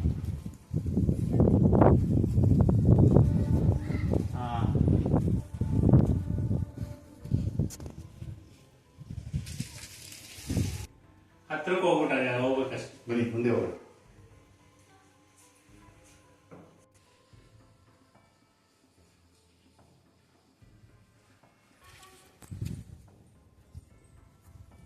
ನೋಡಿ, ನಾವಿವಾಗ ಬಸದಿ, ಜೈನ ಬಸದಿ ಹತ್ರ ಬಂದಿದ್ದೀವಿ. ನಾನು ಆಗಲೇ ತಿಳಿಸಿದಾಗೆ 12ನೇ ಶತಮಾನದಲ್ಲಿ ನಿರ್ಮಿತವಾದ 2 ಬಸದಿಗಳು ಮತ್ತೆ 14ನೇ ಶತಮಾನದಲ್ಲಿ ನಿರ್ಮಿತವಾದ 2 ಬಸದಿಗಳಿದೆ. ಒಂದು ವೈಶಿಷ್ಟ್ಯ ಏನಪ್ಪಾ ಅಂತಂದ್ರೆ, ಈ ಯಾವುದೇ ಬಸದಿಗಳಿಗೂ ಬಾಗಿಲುಗಳಿಲ್ಲ. ಏನು ವಿಚಾರ ಮಾಡಿದೆ, ಏನಕ್ಕೆ ಯಾವ ಬಸದಿಗಳಿಗೂ ಬಾಗಿಲುಗಳಿಲ್ಲ ಅಂತ. ಈ ಮಹಾವೀರರ ಅನುಯಾಯಿಗಳಾದ ತೀರ್ಥಂಕರರಿಗೆ ಇಹಲೋಕದ ಒಂದು ವೈಭೋಗ ಅಥವಾ ಆಸೆ ಆಕಾಂಕ್ಷೆಗಳು ಅಂತ ಅವರು ದೂರ ಇರ್ತಾರೆ. ಹಾಗಾಗಿ ಅವರು ಇಲ್ಲಿ ಬಂದಾಗ ಬಸದಿ ಅಂದರೆ ಆ್ಯಕ್ಚುಲಿ ತಂಗುದಾಣ ಅಂತ ಇವರು ಇಲ್ಲಿ ತಂಗುತ್ತಾರೆ. ತಂಗಿದಾಗ ಅವರಲ್ಲಿ ಇನ್ನೇನು ಇರೋದು, ಒಡವೆ ವೈಡೂರ್ಯ ಅಥವಾ ಇನ್ನೇನು ಹಣಕಾಸು ಇರಕ್ಕೆ ಸಾಧ್ಯ? ಏನೂ ಇರಲ್ಲ. ಹಾಗಾಗಿ ಏನೂ ಇಲ್ಲದ ಎಲ್ಲವನ್ನು ತ್ಯಜಿಸಿದ ತೀರ್ಥಂಕರರಿಗೆ ಬಾಗಿಲ ಹಂಗೇಕೆ, ಬಾಗಿಲ ಬಂದವೇಕೆ ಅಂತ ಇರಬೇಕು. ಹಾಗಾಗಿ ಯಾವುದಕ್ಕೂ ಬಾಗಿಲುಗಳೇ ಇರಲ್ಲ ಇದಕ್ಕೆ. ಇದು ಬಹಳಷ್ಟು ತತ್ವಗಳನ್ನು ಸಾರ್ತಾ ಇತ್ತು. ಮುಂದೆ ಈ ಒಂದು ಯಾವುದೋ ಒಂದು ಬಸದಿನಲ್ಲಿ ಅರ್ಚಕರಿರ್ಬೋದು, ಅರ್ಚಕರಿಂದ ಈ ಬಸದಿಗಳ ಒಂದು ಮಹಿಮೆ ಬಗ್ಗೆ ತಿಳ್ಕೊಳ್ಳೋ ಪ್ರಯತ್ನ ಮಾಡ್ತೀನಿ. ಜಿನ ಅಂದರೆ ಏನ್ ಸರ್ ಅದು? ಜಿನ ಅಂದ್ರೆ ನನಗೂ ನಿಖರವಾಗಿ ಗೊತ್ತಿಲ್ಲ. ಇಂದ್ರಿಯಗಳನ್ನು ನಿಗ್ರಹಿಸಿದವನಿಗೆ ಜಿನ ಅಂತ ಕರೀತಾರೆ ಅಂತ ಅಷ್ಟು ಗೊತ್ತು. ಹೆಚ್ಚಿನ ಮಾಹಿತಿಯನ್ನ ಅರ್ಚಕರಿಂದ ತಿಳ್ಕೊಳ್ಳೋಣ. ಅಥವಾ ತಾವೇನು ಹೇಳಕ್ ಇಷ್ಟಪಡ್ತೀರಾ ಹೇಳಿ. ಅದೇ ಜಿನ ಅಂದ್ರೆ ಇಂದ್ರಿಯಗಳನ್ನು ಗೆದ್ದವನು, ಅದನ್ನೆಲ್ಲ ಇಂದ್ರಿಯಗಳನ್ನ ಗೆದ್ದವನು, ಗೆದ್ದ ನಂತರ ತ್ಯಜಿಸಿದವನಲ್ಲ, ಗೆದ್ದವನು. ಆಮೇಲೆ ಇವರು ಬಸದಿಗಳ ಅಂದ್ರೆ ಬಂದು ಪೂಜೆ ಮಾಡಿಕೊಂಡು ತಂಗುತ್ತಾ ಇದ್ರು. ಬಸದಿ ಅಂದ್ರೆ ತಂಗುದಾಣ. ತಂಗುದಾಣ. ಓಕೆ, ಒಳಗಡೆ ಪ್ರವೇಶ ಮಾಡೋಣ. ನಮಗೆ ಅರ್ಚಕರಿದ್ರೆ ಅವರಿಂದ ಹೆಚ್ಚಿನ ಮಾಹಿತಿಯನ್ನ ಪಡೀಲಿಕ್ಕೆ ಪ್ರಯತ್ನ ಮಾಡ್ತೀನಿ.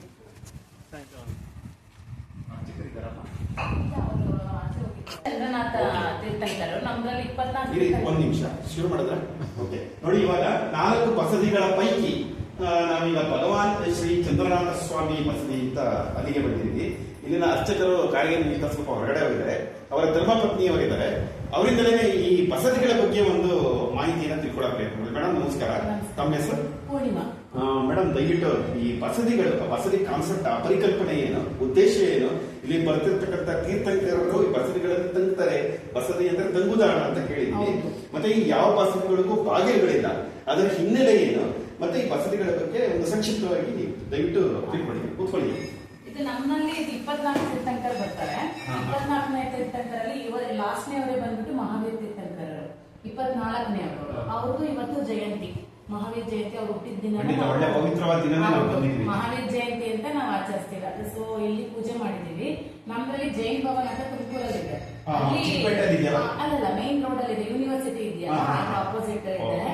ಸೊ ಅಲ್ಲಿ ಇವತ್ತು ಪ್ರೊಸೆಷನ್, ಪೂಜೆ ಎಲ್ಲ ಇರುತ್ತೆ. ಈ ಬಸ್ಸಿ ಬಂದ್ಬಿಟ್ಟು 1100 ವರ್ಷದ್ದು. ಇಲ್ಲಿ ಅಂದ್ರೆ ಮುನಿಗಳು ಬಂದು ಇಲ್ಲಿ ತೀರ್ಥಂಕರರು ತಪಸ್ ಮಾಡಿ ಹೋಗಿದ್ದಂತ ಜಾಗ ಅಂತ ಹೇಳಿ ಇಲ್ಲಿ ಚಂದ್ರನಾಥ ತೀರ್ಥಂಕರನ ಸ್ಥಾಪನೆ ಮಾಡಿದ್ದಾರೆ. ಈ ಚಂದ್ರನಾಥ ತೀರ್ಥಂಕರರು ನಮ್ಗೆ 8ನೇ ತೀರ್ಥಂಕರರು. ನಮ್ಮಲ್ಲಿ 24ರಲ್ಲಿ ಇವರು 8ನೇ ತೀರ್ಥಂಕರರು. ಚಂದ್ರನಾಥ್ ಅವರಿಗೆ 2 ಶ್ಯಾಮ ಯಕ್ಷ ಯಕ್ಷಿ ಅಂತ ಇರ್ತಾರೆ. ಅದರಲ್ಲಿ ಶ್ಯಾಮ ಯಕ್ಷ ಅಂತ, ಈ ಸೈಡ್ ಇರೋದು ಜ್ವಾಲಾಮಾಲಿನಿ ಅಂತ. ಜ್ವಾಲಾಮಾಲಿನಿ, ಈ ಕಡೆ ಇರೋದು ಶ್ಯಾಮ ಯಕ್ಷ ಅಂತ. ಇದು 8ನೇ ತೀರ್ಥಂಕರರು. ನಮ್ಮಲ್ಲಿ ತೀರ್ಥಂಕರಗಳು ನಿರ್ವಾಣ ತೀರ್ಥಂಕರರು. ನಾವು ದಿಗಂಬರ ಜೈನು. ನಮ್ದ್ರಲ್ಲಿ 2 ಪಂಗಡ ಇರುತ್ತೆ, ಶ್ವೇತಾಂಬರರು ಮತ್ತೆ ದಿಗಂಬರರು ಅಂತ. ನಮ್ದ್ರಲ್ಲಿ ದಿಗಂಬರರು ನಿರ್ವಾಣ ಅಂದ್ರೆ ಎಲ್ಲಾನು ತ್ಯಜಿಸಿರ್ತಾರೆ. ನಮ್ಗೆ ಯಾವುದೇ ತರಹದ ವ್ಯಾಮೋಹ ಇರಲ್ಲ. ಸೊ ಹಂಗಾಗಿ ಅವರು ಎಲ್ಲಾನು ತ್ಯಜಿಸಿ ನಿರ್ವಾಣ ದೀಕ್ಷೆನ ಹೊಂದಿರ್ತಾರೆ. ಇಲ್ಲಿ ಮತ್ತೆ ಸಮೋಷಣ ನಿರ್ಮಾಣ ಆಗಿದೆ. ಸಮೋಷಣದ ಇದು ಅಂತಂದ್ರೆ ನಮ್ಮಲ್ಲಿ ತೀರ್ಥಂಕರಗಳು ಮೋಕ್ಷಕ್ಕೆ ಹೋಗ್ತಾರೆ. ಮೋಕ್ಷಕ್ಕೆ ಹೋಗ್ಬೇಕಾದ್ರೆ ಪ್ರತಿಯೊಂದು ಜೀವಿ ಜಂತುಗಳು, ಪ್ರಾಣಿ ಪಕ್ಷಿಗಳು, ಮತ್ತೆ ಮುನಿಗಳು, ಶ್ರಾವಕಿಯರು ಎಲ್ಲರೂ ಅವ್ರ ಜೊತೆ ಶ್ರಾವಕ ಅಂದ್ರೆ ನಾವು ಹೆಂಗಸರುಗಳಿಗೆ ಶ್ರಾವಕರು, ಗಂಡಸರಿಗೆ ಶ್ರಾವಕರು ಅಂತೀವಿ, ಹೆಂಗಸರಿಗೆ ಶ್ರಾವಕಿಯರು. ಜೈನ ಸಮುದಾಯದಕ್ಕೆ ಸೇರಿದವರು ಅಂತ ಅಷ್ಟೇ. ಸೊ ಅದನ್ನ ಅಲ್ಲಿ ನಿರ್ಮಾಣ ಮಾಡಿದ್ದಾರೆ. ಇಲ್ಲಿ ಬಂದ್ಬಿಟ್ಟು ಇವರು ಅಮೋಘ ಕೀರ್ತಿ ಅಂತ ಮತ್ತೆ ಅಮರ ಕೀರ್ತಿ, ಇವರು ಇಬ್ರು ಟ್ವಿನ್ಸ್. ಇವರು ಅಮರ ಕೀರ್ತಿನ? ಅಮರ ಅವ್ರು ಅಮರ ಕೀರ್ತಿ, ಇವರು ಅಮೋಘ ಕೀರ್ತಿ. ಇವರು ಬಂದ್ಬಿಟ್ಟು ಇಲ್ಲಿ ಇದು ಕೊರೋನಾ ಬಂತಲ್ಲ ಆ ಟೈಮಲ್ಲಿ ಇಲ್ಲೇ ಇದ್ರು. ಅವರು ಸಂಚಾರ ಮಾಡ್ಲಿಲ್ಲ, ಅವಾಗ ಸಂಚಾರ ಮಾಡಕ್ ಆಗ್ಲಿಲ್ಲ. ಸೊ ಇಲ್ಲೇ ಉಳ್ಕೊಂಡಿದ್ರು ಅವ್ರು, ಬಸ್ ಇಲ್ಲೇ 3 ವರ್ಷ ಇಲ್ಲೇ ತಂಗಿದ್ರು. ಸೊ ಅವ್ರಿಗೆ ಇಲ್ಲೇ ಆಹಾರ ಎಲ್ಲ ಆಗ್ತಾ ಇತ್ತು. ನಮ್ದ್ರಲ್ಲಿ ಮುನಿಗಳು ಒಂದೇ ಟೈಮ್ ಆಹಾರ ತಗೊಳ್ಳೋದು, ಮತ್ತೆ ಅದ್ರಲ್ಲಿ ಅವರೆಲ್ಲ ಉಪ್ಪು ಹುಳಿ ಖಾರ ಏನೂ ತಗೊಳಲ್ಲ, ಎಲ್ಲ ಬರೀ ಸಪ್ಪೆ ಪದಾರ್ಥನೇ ತಗೊಳ್ಳೋದು. ಮತ್ತೆ ಅದರಲ್ಲಿ ಯಾವುದೇ ಒಂದು ಕೂದಲು ಕಲ್ಲು ಪ್ರತಿಯೊಂದು ಏನು ಸಿಗಬಾರ್ದು. ನಾವು ಆತರ ಶುದ್ಧಿ ಇಲ್ಲಿ ಆಹಾರನ ನಾವು ಕೊಡ್ಬೇಕು. ಅವರು 3 ವರ್ಷ ಇಲ್ಲೇ ತಂಗಿದ್ರಲ್ಲ, ಸೊ ಅವ್ರ ಕಡೆಯಿಂದ ನಮ್ಗೆ ಇದೆಲ್ಲ ಜೀರ್ಣೋದ್ಧಾರ ಆಗಿದ್ದು. 23ರಲ್ಲಿ ಇದು ಜೀರ್ಣೋದ್ಧಾರ ಆಯ್ತು. ಸಮೋಶಯನ ಎಲ್ಲ ಹೊಸದಾಗಿ ನಿರ್ಮಾಣ ಆಗಿದ್ದು. ಈ ಕಡೆ ಶ್ರುತ ಇದ್ದಾರೆ. ಶ್ರುತ ಅಂದ್ರೆ ಸರಸ್ವತಿ, ಜಿನವಾಣಿ ಅಂತಾನು ನೋಡಿದೆ. ಸರಸ್ವತಿ ಇನ್ನೊಂದು ವಿಗ್ರಹ ಇತ್ತು, ಅವ್ರಿಗೆ ಜಿನವಾಣಿ ಅಂತೀವಿ. ಏನಂದ್ರೆ ಜಿನರು ಅಂದ್ರೆ ನಮ್ಗೆ ತೀರ್ಥಂಕರರು, ಜಿನವಾಣಿ ಅಂದ್ರೆ ಅವ್ರಿಗೆ ವಾಣಿ ಸರಸ್ವತಿ, ಅವ್ರಿಗೆ ವಿದ್ಯೆ ದಾನ ಇದ್ ಮಾಡಿರೋದು ಅಂದ್ರೆ ನಮ್ಗೆ ಜಿನವಾಣಿ. ಸೊ ನಾವ್ ಅದಕ್ಕೆ ಅವ್ರು ಪ್ರಕರಣ ಸ್ಥಾನನೇ ಕೊಡ್ತೀವಿ. ಜಿನ ಅಂದ್ರೆ ನಿಗ್ರಹಿಸೋರು, ಅಂದ್ರೆ ತೀರ್ಥಂಕರಗಳಿಗೆ ನಾವು ಜಿನರು ಅಂತೀವಿ. ಸೊ ಅವ್ರಿಗೆ ವಾಣಿ ಅಂದ್ರೆ ಸರಸ್ವತಿ ಬೋಧನೆ ಮಾಡಿರೋದು. ಅವ್ರಿಗೆ ಜ್ಞಾನನ, ಮೋಕ್ಷಕ್ಕೆ ಹೋಗ್ಬೇಕು ಏನು ಜ್ಞಾನ ಬೇಕೋ ಅದನ್ನ ತೀರ್ಥಂಕರಗಳಿಗೆ ಜಿನವಾಣಿಯಿಂದ ಅವ್ರಿಗೆ ಪ್ರಾಪ್ತಿ ಆಗಿರುತ್ತೆ. ಸೊ ಅವ್ರಿಗೆ ಜಿನವಾಣಿ ಅಂತ ಕರಿತೀವಿ. ಸರಸ್ವತಿನ ನಾವು ಜಿನವಾಣಿ ಅಂತ ಪೂಜೆ ಮಾಡ್ತೀವಿ. ಅಲ್ಲಿ ಶ್ರುತ ಬಿಂಬ ಅಂತ, ಅದು ಶ್ರುತ ಬಿಂಬ ಅಂತ ನಿರ್ಮಾಣ ಮಾಡಿದ್ದಾರೆ. ಅದರಲ್ಲಿ ಎಲ್ಲಾ ತರದ ಗ್ರಂಥಗಳು ಇದು ಎಲ್ಲ ಅಲ್ಲಿ ಇದೆ. ಜೈನ ಸಾಹಿತ್ಯಗಳು ಪ್ರತಿಯೊಂದು ಅಲ್ಲಿ ಪಂಪ ಬರ್ದಿರೋದು ನಿಮ್ಗೆ ಇದೆ. ಸೊ ಹಂಗಾಗಿ 3 ತೀರ್ಥಂಕರಗಳು ಏನಿದೆ ಅಲ್ಲಿ ಪಕ್ಕದಲ್ಲಿ ಬಂದ್ಬಿಟ್ಟು ಪಾರ್ಶ್ವನಾಥ ತೀರ್ಥಂಕರ, ಅವ್ರು 23ನೇ ತೀರ್ಥಂಕರ. ಅದ್ರ ಪಕ್ಕನೂ ಇದೆ, ಅದನ್ನು ಪಾರ್ಶ್ವನಾಥ ತೀರ್ಥಂಕರರೇ, ಅವರು 23ನೇವರು. ಅಂದ್ರೆ ಒಂದು ಬಂದ್ಬಿಟ್ಟು ಅಮೃತ ಶಿಲೆಯಲ್ಲಿದೆ, ಒಂದು ಅಂದ್ರೆ ನಿಂತಿರೋ ಶಿಲೆ ಇದೆ, ಕಪ್ಪು ಶಿಲೆ, ಇದು ಅಮೃತ ಶಿಲೆ ಕೂತಿರೋದು. ಮತ್ತೆ ದಾಣೇಂದ್ರ ಪಾರ್ಶ್ವನಾಥ ಅವ್ರಿಗೂ ಯಕ್ಷಿ ಇರ್ತಾರೆ. ಅವ್ರಿಗೆ ದಾಣೇಂದ್ರ ಯಕ್ಷ ಮತ್ತೆ ಪದ್ಮಾವತಿ ಯಕ್ಷಿ ಅಂತ ಕರಿತೀವಿ ನಾವು. ಪ್ರತಿಯೊಂದು ತೀರ್ಥಂಕರಗಳಿಗೂ ಒಂದೊಂದು ಯಕ್ಷಿ ಇದ್ದೇ ಇರ್ತಾರೆ. ನಮ್ಗೆ ಈಶ್ವರ ಪಾರ್ವತಿನೂ ಒಂದು ತೀರ್ಥಂಕರಗಳಿಗೆ ಯಕ್ಷಿ ಆಗಿರ್ತಾರೆ, ರಾಮ ಸೀತೆನೂ ಒಂದು ಯಕ್ಷಿ. ಆ ತರ ಪ್ರತಿಯೊಂದು ತೀರ್ಥಂಕರಗಳು ಈ ತರ ನಿರ್ಮಾಣ ಆಗಿದೆ. ಸೊ ಇಲ್ಲಿ ಏನಂದ್ರೆ ನಾವು ಅವಾಗ ಪ್ರತಿ ದಿನ ಬೆಳಗ್ಗೆ ಪೂಜೆ ಮಾಡ್ತಿದ್ವಿ ಅಷ್ಟೇ. ಇಲ್ಲಿ ಅಷ್ಟೊಂದು ಅನುಕೂಲ ಏನು ಇರ್ಲಿಲ್ಲ. ಯಾವಾಗ ಇವರು ಮುನಿಗಳು ಬಂದು ಇಲ್ಲಿ ನೆಲೆಸಿ ನಮ್ಗೆ ಪ್ರತಿಯೊಂದು 3 ವರ್ಷ ಅವ್ರು ಏನಿದ್ರು ಪೂರ್ಣ ಜೀರ್ಣೋದ್ಧಾರ ಮಾಡಿದ್ದಾರೆ. ಅಂದ್ರೆ ಬಾಂಬೆ ಕಡೆಯವರು ಅಲ್ಲಿಂದ ಫಂಡ್ ಸ್ವಲ್ಪ ಕಲೆಕ್ಟ್ ಮಾಡಿ ಇಲ್ಲಿ ಅವ್ರದ್ದು ಎಲ್ಲ ನಮ್ಮ ಜೈನ ಸಮುದಾಯದವ್ರದ್ದೆಲ್ಲ ಸೇರಿ ರೋಡು ಮೇಲೆ ಮುಂಚೆ ಎಲ್ಲ ಬೆಟ್ಟ ಹತ್ತೆ ಬರಬೇಕಿತ್ತು, ಯಾವುದು ರಸ್ತೆ ಇದು ಮಾರ್ಗ ಇರಲಿಲ್ಲ. ಜೀರ್ಣೋದ್ಧಾರಕ್ಕೆ ನಮ್ಮ ಜಿಲ್ಲಾಡಳಿತ ಅಲ್ಲಿಂದ ಸಿಕ್ಕಿದೆ ಸಹಕಾರ ಸಿಕ್ಕಿದೆ. ನಮ್ಮ ಸಂಘದಿಂದ ಜಾಸ್ತಿ ಸಿಕ್ಕಿದೆ, ಗೌರ್ಮೆಂಟ್ ಇಂದನೂ ಇದೆ. ಪ್ರತಿಯೊಂದು ಅವ್ರ ಕಡೆ ಬಾಂಬೆ ಕಡೆಯಿಂದ ತುಂಬಾ ಫಂಡ್ಸ್ ಎಲ್ಲ ಕಲೆಕ್ಟ್ ಮಾಡಿ ಅವ್ರ ಕಡೆಯಿಂದ ಇದು ಜೀರ್ಣೋದ್ಧಾರ ಆಗಿದೆ. ಸೊ ಹಂಗಾಗಿ ಎಲ್ಲರಿಗೂ ಜಿನ್ನರ್ದು ದರ್ಶನ ಆಗ್ತಾ ಇದೆ. ಅಷ್ಟು ಗೊತ್ತಿದೆ. ಈಗ ಯಾರು ತೀರ್ಥಂಕರರು ಇಲ್ವಾ? ಇಲ್ಲಿ ಯಾವ ತೀರ್ಥಂಕರಗಳು ಇದಿಲ್ಲ. ಆಲ್ರೆಡಿ 1808 ವರ್ಷದ ಹಿಂದೆ ಅವರು ತೀರ್ಥಂಕರ. ಅವರು ಮಹಾರಾಜರುಗಳೇ ಅವ್ರಿಗೆ ಮಹಾರಾಜ ಅವರು ಲೋಕ ಸಂಚಾರಕ್ಕೆ ಹೋದಾಗ ಅಲ್ಲಿ ಜನಗಳ ಹಿಂಸೆ, ಅವರು ಆಹಾರಕ್ಕಾಗಿ ಪಡ್ತಿದ್ದಂತ ಕಷ್ಟ, ಪ್ರಾಣಿ ಪಕ್ಷಿಗಳು ಹಿಂಸೆ ಪಡ್ತಾ ಇದ್ದದ್ದು, ಆ ಹಿಂಸೆ ಅದನ್ನೆಲ್ಲ ನೋಡಿ ಅವ್ರಿಗೆ ಇದು ಸಂಸಾರದ್ದೇನೆ ವ್ಯಾಮೋಹ ಎಲ್ಲ ಹೋಗಿ ಅವರು ಇದಕ್ಕೆ ತಪಸ್ಸು ಕೂತಿದ್ರು. ಇದು ಯಾವುದೂ ಬೇಡ, ಇಷ್ಟೊಂದು ಸಂಸಾರದಲ್ಲಿ ಇಷ್ಟೊಂದು ಕಷ್ಟ ಎಲ್ಲ ಇದೆ, ಆ ತರ ಕಷ್ಟ ಎಲ್ಲ ಯಾರಿಗೂ ಬರಬಾರ್ದು, ನಮ್ ಕಡೆಯಿಂದ ಏನಾಗುತ್ತೋ ಅದ್ ಮಾಡೋಣ ಅಂತ ಅವರು ತಪಸ್ಸು ಕೂತಿ ಧ್ಯಾನ ಪಡೆದಿರೋದು. ಅವರು ಬಂದ್ಬಿಟ್ಟು 1000 ವರ್ಷಗಳು ಅವ್ರಿಗೆ ಅಜಾನುಬಾಬು ಅಂತಾನು ಕರಿತಾ ಇದ್ರು. ಎತ್ತರ ಜಾಸ್ತಿ, ಅಗಲ ಜಾಸ್ತಿ. ನಮ್ಮ ತೀರ್ಥಂಕರು ಮನುಷ್ಯರೇನೆ ಅವರು ಸೇಮ್ ಮಹಾರಾಜರು ಆಳಿದ್ದಾರೆ. ಇವರು ಮಹಾವೀರ ಸ್ವಾಮಿ ಮಾತ್ರ ಬಾಲ ಬ್ರಹ್ಮಚಾರಿ, ಅವರು ಯಾವ್ದು ಮದ್ವೆ ಆಗಿಲ್ಲ, ಬ್ರಹ್ಮಚಾರ್ಯತ್ವ ತಗೊಂಡಿದ್ದ. ಅವರು ಮಹಾರಾಜರೇ.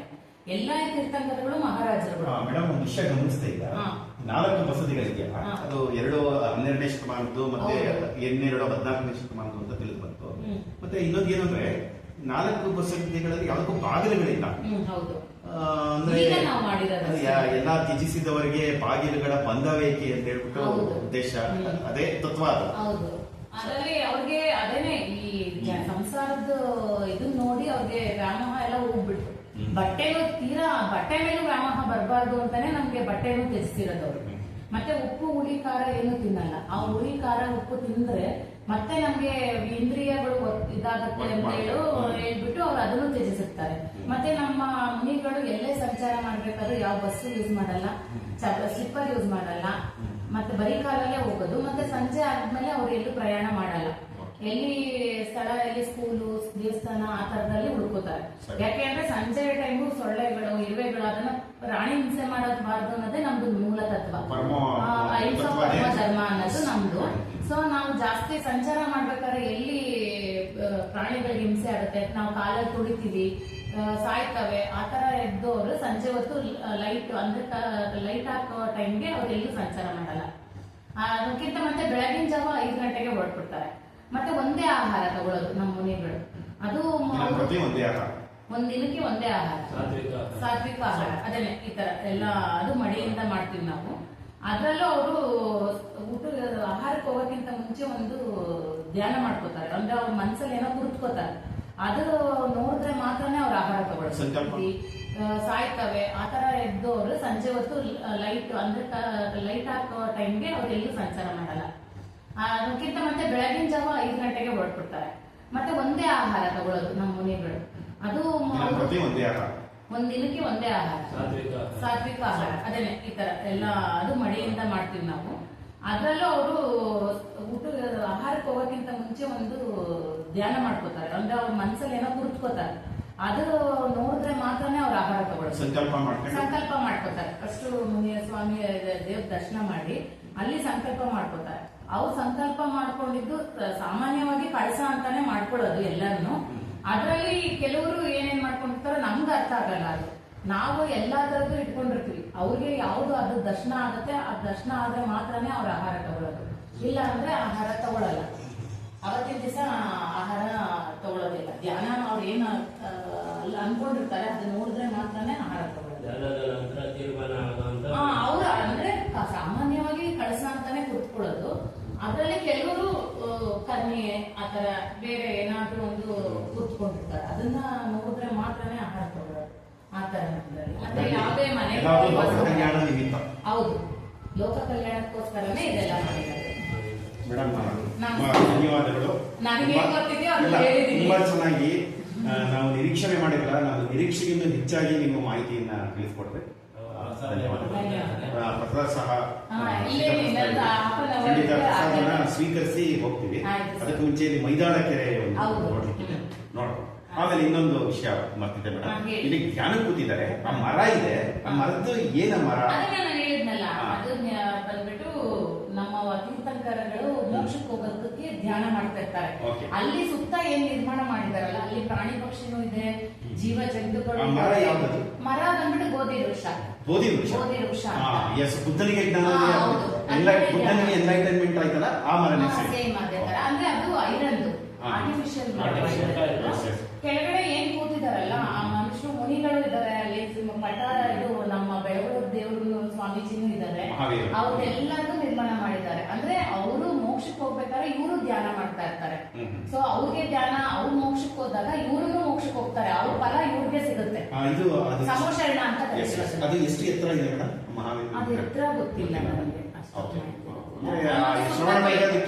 ಚಿಕ್ಕದಾಗಿದೆ. ಅಲ್ಲಿ ಎಷ್ಟು ಬರದೇ ಇಲ್ಲ ನಮ್ಮ ಪ್ರಪಂಚದಲ್ಲಿ ಒಂದೇ ಅದು. ಆಮೇಲೆ ಏಕಶಿಲಾ ಬೆಟ್ಟ ಇದೆಯಲ್ಲ, ಇದು ಮಂದಾರಗಿರಿ ಎರಡು ಒಂದೇನೆ.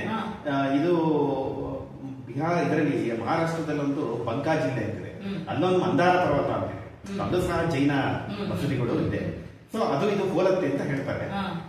ಸೊ ಇದರಲ್ಲಿ ಪುರಾಣದಲ್ಲಿ ಹಿಂದೂ ಮೈಥಾಲಜಿನಲ್ಲಿ ಸಮುದ್ರ ಮಂಥನ ಆಯ್ತಲ್ಲ, ಅವಾಗ ಮಂದಾರ ಪರ್ವತನ ಕಡೆಗೋಲಾಗಿ ಬಳಸಿದ್ರು ವಾಸುಕಿ ಶಿವನ ಸರ್ಪ. ಅದನ್ನ ಏನೋ ಹಗ್ಗವಾಗಿ ಬಳಸಿದ್ರು ಅಂತ ಉಲ್ಲೇಖ ಇದೆ. ಅದು ತಿಳ್ಕೊಡಕ್ಕೆ just okay madam, thank you.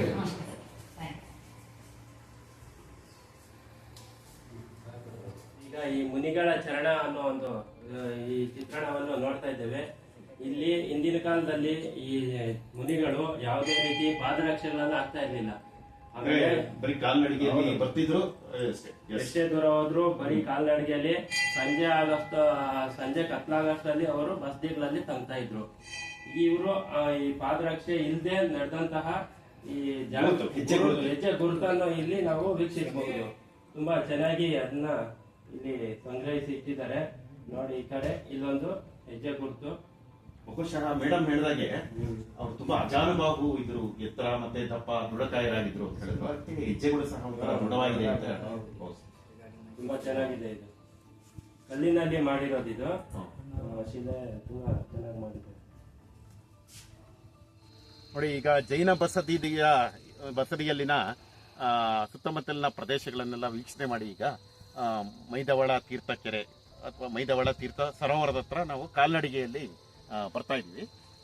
ಬಿಸಿಲು ಮುಂಚೆ ಅಷ್ಟು ಬಿಸಿಲು ಕಾಣ್ತಾ ಇಲ್ಲ, ಸ್ವಲ್ಪ ಕಮ್ಮಿ ಇದೆ ಅಂತ ನಾನು ಭಾವಿಸ್ತೀನಿ. ನೋಡಿ ಕೆರೆ ಸುತ್ತಮುತ್ತ ಬರೀ ಬೆಟ್ಟ ಗುಡ್ಡಗಳೇ ಕಾಣ್ತಾ ಇದೆ. ಬರೀ ಬಂಡೆಗಳು ಅಕ್ಕಪಕ್ಕ ಎಲ್ಲ ಬರೀ ಬಂಡೆಗಳು ಸಾಲು ಕಾಣ್ತಾ ಇದೆ.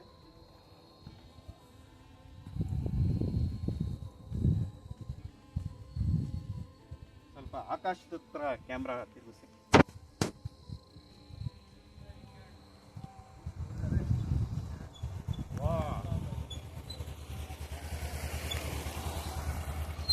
Awesome scenery, really.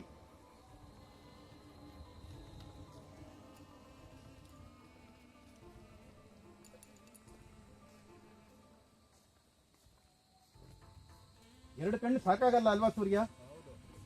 ತುಂಬಾ ಚೆನ್ನಾಗಿದೆ. ಯಾವುದೇ ವಿದೇಶಕ್ಕೂ ಏನು ಕಡಿಮೆ ಇಲ್ಲ. ನಮ್ಮ ದೇಶ ಒಳ್ಳೆ ಸುಂದರವಾದ ತಾಣಕ್ಕೆ ಬಂದಿದ್ದೀವಿ. ಒಳ್ಳೆ ನೋಟ. ಈ ಕಡೆ ನೋಡಿ, ಒಳ್ಳೆ ದ್ವೀಪದ ಥರ ಇದೆ. ತುಂಬ ಚೆನ್ನಾಗಿ ಕಾಣ್ತಾ ಇದೆ. ಏನಂತೀರಾ ಸರ್ ನೀವು? ಪ್ರಶಾಂತತೆ, ಮನಸ್ಸಿಗೆ ನೆಮ್ಮದಿ ಸಿಗುತ್ತೆ. ಖಂಡಿತ. ಬೇಡವಾದ್ದನ್ನೆಲ್ಲ ತಲೆಯಿಂದ ತೆಗೆದಾಕಲಿಕ್ಕೆ ತಾತ್ಕಾಲಿಕವಾಗಿ ಆದರೂ ಇಂತಹ ಸುಂದರವಾದ ಒಂಥರ ಸ್ಥಳಗಳು ತುಂಬಾ ಅವಶ್ಯಕ, ಅನಿವಾರ್ಯ ಸಹ. ಇನ್ನೇನು ನಾವು ಕೆರೆಯ ದಂಡೆಯ ಹತ್ತಿರಕ್ಕೆ ಬರ್ತಾ ಇದ್ದೀವಿ. ನೋಡುವ ಈಜುಗಾರರಿಗೆ ಏನಾದ್ರು ಇಲ್ಲಿ ಈಜಾಡ್ಲಿಕ್ಕೆ ಅವಕಾಶ ಕಲ್ಪಿಸಿದಾರ ಅಥವಾ ನಿಷೇಧಿಸಿದಾರ ನೋಡೋದು. ಏಕೆಂದ್ರೆ ನಮ್ಮಲ್ಲಿ ಒಬ್ರು ಈಜುಗಾರರಿದ್ದಾರೆ, ಶ್ರೀನಾಥ್ ಈಜುಪಟು, ತುಂಬಾ ಒಳ್ಳೆ ಈಜುಪಟು ಅಂತೆ. ಆದರೆ ನಮಗೆ ಭಯ, ಮತ್ತೆ ಅವಕಾಶ ಇದೆಯೋ ಇಲ್ಲೋ ಗೊತ್ತಿಲ್ಲ. ಆದರೂ ಈಜಾಡೋದು ಬೇಡ ಅಂತ ಅವ್ರಿಗೆ ರಿಕ್ವೆಸ್ಟ್ ಮಾಡ್ಕೊಂತ ಇದ್ದೀನಿ. ನಾನು ಆಗಲೇ ಹೇಳ್ದಂಗೆ ಇದು ತೀರ್ಥ, ಈ ತೀರ್ಥನ ಇಡೀ ತುಮಕೂರು ನಗರ ಸರಿಸುಮಾರು 1 ಶತಮಾನಗಳ ತನಕ ಕುಡಿಯುವ ನೀರಾಗಿ, ಜೀವ ಜಲವಾಗಿ ಇದು ಸೇವೆ ಸಲ್ಲಿಸಿದೆ ಈ ಸರೋವರ. ನೋಡಿ, ಈಗ ನೀರು ಒಂಥರ ಸ್ತಬ್ಧವಾಗಿದೆ. ಮಳೆ ಈಗ ಸ್ವಲ್ಪ ಕಮ್ಮಿಯಾಗಿದೆ. ಜೋರಾಗಿ ಮಳೆ ಬಂದ ಸಮಯದಲ್ಲಿ ಮಾಮೂಲಿ ಇದು ಕೋಡಿ ಒಂದು ಜಲಪಾತದ ಥರ ಗೋಚರ ಆಗುತ್ತೆ ಅಂತ ಕೇಳಿದ್ದೀನಿ. ಜಲಪಾತ ಇಲ್ಲಿಗೆ ಇದೆಯಲ್ಲ, ಆ ಥರ ಜಲಪಾತ ಆ ಸೊಬಗನ್ನು ಸವಿಯದೆ ಇನ್ನೂ ಸುಂದರ ಅಂತ ನೋಡಿ. ಕೆರೆನ ಎಷ್ಟು ಯಾವ ರೀತಿ ಆ ಬೆಟ್ಟಗಳು ಅಥವಾ ಬೆಟ್ಟ ಗುಡ್ಡಗಳು ಸಂರಕ್ಷಿಸಿದೆ ಅಂತಾನೆ ಹೇಳ್ಬೋದು. ನೋಡಿ, ಸುತ್ತ ಬೆಟ್ಟ, ಚಿಕ್ಕ ಪುಟ್ಟ ಬೆಟ್ಟಗಳು, ಒಂದು ರಾಕು, ಇನ್ನೊಂದು ಏಕಶಿಲೆ ತರ ಕಾಣುತ್ತೆ. ನಡ್ಕೊಂಡ್ಬರ್ಬೋದು. ಈ ಸರೋವರದ ದಂಡೆ ತನಕ ಬರ್ಬೋದು. ಆದರೆ ಸೂರ್ಯ ಒಂದು ವರ್ಷದ ಮುಂಚೆ ಈ ಒಳ್ಳೆ ಮಳೆ ಟೈಮಲ್ಲಿ ಈ ಸರೋವರ ತುಮ್ಮಿಕ್ಕಿ ಹರಿಯತ್ತೆ. ಜಲಪಾತದ ರೀತಿ ನಮಗೆ ಭಾಸ ಆಗತ್ತೆ. ಬಂಡೆಗಳಿರೋದ್ರಿಂದ ಆ ನೀರಿನ ಜಳು ಸೌಂಡು ಎಲ್ಲ ತುಂಬಾ ಕಿವಿಗೆ ಕೇಳಲಿಕ್ಕೆ, ಆ ಶಬ್ದ ಕೇಳಲಿಕ್ಕೆ ಒಂಥರ ಖುಷಿ ಕೊಡುತ್ತೆ. ಆದರೆ ಒಂದು ದುರ್ಘಟನೆ ಆಯಿತು. ದುರ್ಘಟನೆ ಏನದಕ್ಕೆ ಆಗಬಹುದಾದ ಒಂದು ದುರ್ಘಟನೆಯು ತಪ್ಪಿತು ಅಂತ ನಾನು ಹೇಳ್ತೀನಿ.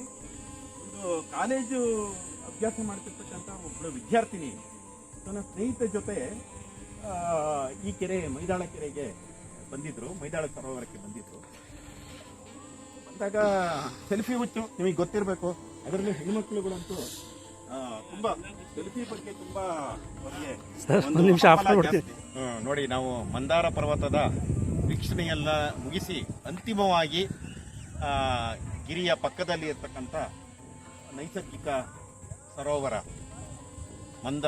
ಮಂದವಳ ತೀರ್ಥ ಸರೋವರ ಅಂದರೆ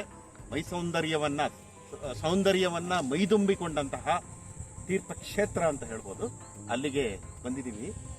ಈ ಸರೋವರದ ಪಕ್ಕ ನಿಂತಿದ್ದೀವಿ. ಬಹುಶಃ ಜೋರಾಗಿ ಮಳೆ ಬಂದಾಗ ಇಲ್ಲಿ ಕೆರೆ ತುಂಬ ಬಂಡೆಗಳು ಇದೆ. ಹಾಗಾಗಿ ಇದು ಒಂದು ರೀತಿ ಜಲಪಾತದ ರೀತಿ ದೃಶ್ಯಗಳು ಕಾಣುತ್ತವೆ ಆಗ ಕೆರೆ ಕೋಡಿ ಬಂದಾಗ. ಸೊ ಅದು ಇಲ್ಲ, ಈಗ ನೀರು ಒಂಥರ ಸ್ತಬ್ಧವಾಗಿದೆ. ನೀರಿನ ಪ್ರಮಾಣ ಏನು ಯಾವತ್ತೂ ಕಮ್ಮಿ ಇಲ್ಲ. ನಾನು ಅನ್ಕೊಂಡಿರೋ ಪ್ರಕಾರ ಈ ಸರೋವರ ಯಾವತ್ತೂ ಗೊತ್ತಿಲ್ಲ ಅಂತ ಕಾಣುತ್ತೆ. ಹಾಗಾಗಿಯೇ 1 ಶತಮಾನಕ್ಕೂ ಅಧಿಕ ಕಾಲ ಇಡೀ ತುಮಕೂರು ನಗರಕ್ಕೆ ಜೀವಜಲ ಆಗಿದೆ ಅಂತಂದ್ರೆ ಇಲ್ಲಿ ಕೆರೆಯ ಒಂದು ಆಳ, ಕೆರೆಯ ನೀರಿನ ಪ್ರಮಾಣ ಎಷ್ಟಿರ್ಬೋದು ಅಂತ ನಾವು ಊಹಿಸ್ಬೇಕಾಗತ್ತೆ. ಇನ್ನು ಸಮೀಪಕ್ಕೆ ಹೋಗೋಣ. ಕೆರೆ ಸಮೀಪ ನಮ್ಮ ಒಂದು ಸುರಕ್ಷತೆಯನ್ನ ಮನದಲ್ಲಿ ಇಟ್ಟುಕೊಂಡು ಕೆರೆಯ ಸಮೀಪ ಹೋಗೋಣ. ಯಾಕೆ ಈ ಸುರಕ್ಷತೆಯನ್ನ ಮನದಲ್ಲಿಟ್ಟುಕೊಂಡು ಅಂತ ಹೇಳಿದ್ರೆ ಅಂತಂದ್ರೆ, ಈಗ ಸರಿಸುಮಾರು 1 ವರ್ಷದ ಮುಂಚೆ ತುಮಕೂರಿನಲ್ಲಿ ವ್ಯಾಸಂಗ ಮಾಡ್ತಿದ್ದಂತಹ ಮಳೆಗಾಲದಲ್ಲಿ ಈ ಕೆರೆ ಹತ್ರ ಬಂದಿದ್ರು. ಅವಾಗ ಈ ಕೆರೆ ಮೈದುಂಬಿ ಹರಿತಾ ಇತ್ತು, ಜಲಪಾತದ ಉದ್ಭವ ಆಗಿತ್ತು. ಹೆಣ್ಮಕ್ಳು ಗೊತ್ತು, ಸೆಲ್ಫಿ ಹುಚ್ಚು ಜಾಸ್ತಿ. ಗಂಡು ಮಕ್ಕಳಿಗಿನ್ನ ಹೆಣ್ಮಕ್ಳುಗಳಿಗೆ ಸೆಲ್ಫಿ ಒಂದು ಉತ್ಸಾಹ, ಸೆಲ್ಫಿ ಅಂತಲೇ ಹೇಳ್ಬೋದು. ದೂರದಿಂದ ನಿಂತು ಸೆಲ್ಫಿ ತಗೊಂಡಿದ್ರೆ ಇನ್ನೂ ತುಂಬ ಚೆನ್ನಾಗೇ ಬರ್ತಾ ಇತ್ತು. ಆದರೆ ಏನೋ ಇನ್ನೂ ಸ್ವಲ್ಪ ಕೆರೆ ನೀರು ಮಧ್ಯದಲ್ಲಿ ನಿಂತ್ಕೊಂಡು ತೆಕ್ಕೊಳ್ಳೋಣ ಅಂತ ಒಂದು ಆಸೆ ಸಹಜ, ಅದು ಆಸೆ ಬರ್ತಕ್ಕಂಥದ್ದು. ಹೋಗಿದ್ದಾರೆ ಬಂಡೆಗಳು ಮಧ್ಯೆ ಬಂಡೆಗಳಿದ್ದಿದ್ದೇ ಒಂದು ರೀತಿ ಒಂದು ಪ್ರಾಣ ರಕ್ಷಕವಾಗಿ ಬಂತು ಅಂತ ಕಾಣುತ್ತೆ ಆ ಮಗುಗೆ, ಹೆಣ್ಮಗುಗೆ. ಬೇಕಾದ್ರೆ ಮಳೆ ನೀರಿನ ರಭಸ ಜಾಸ್ತಿ ಇದೆ. ಆಗಿ ಕಾಲು ಜಾರಿ ಮುಂದಕ್ಕೆ ಹೋಗಿದ್ದಾರೆ ನೀರಿನ ಪ್ರವಾಹದಲ್ಲಿ. ಹೋಗಿ ಹೆಣ್ಮಗು ಬಹುಶಃ ತುಂಬ ಧೈರ್ಯಸ್ಥೆ ಅಂತ ಕಾಣುತ್ತೆ. ಸುಮಾರು ದೂರ ಹೋದ್ಮೇಲೆ ಬಂಡೆನ ತಬ್ಕೊಂಡಿದೆ. ಪ್ರವಾಹದಲ್ಲಿ ಕೊಚ್ಕೊಂಡು ಹೋಗೋ ಟೈಮಲ್ಲಿ ಒಂದು ಬಂಡೆಯನ್ನ ತಬ್ಕೊಂಡಿದೆ. ಆ ಬಂಡೆ ಒಂದು ರಕ್ಷಕವಾಗಿ ಪರಿಣಮಿಸಿದೆ. ಒಂದು ದೈವ ಸ್ವರೂಪಿಯಾಗಿ ಆ ಬಂಡೆ ಬಂದಿದೆ ಅಂತಲೇ ಹೇಳ್ಬೋದು.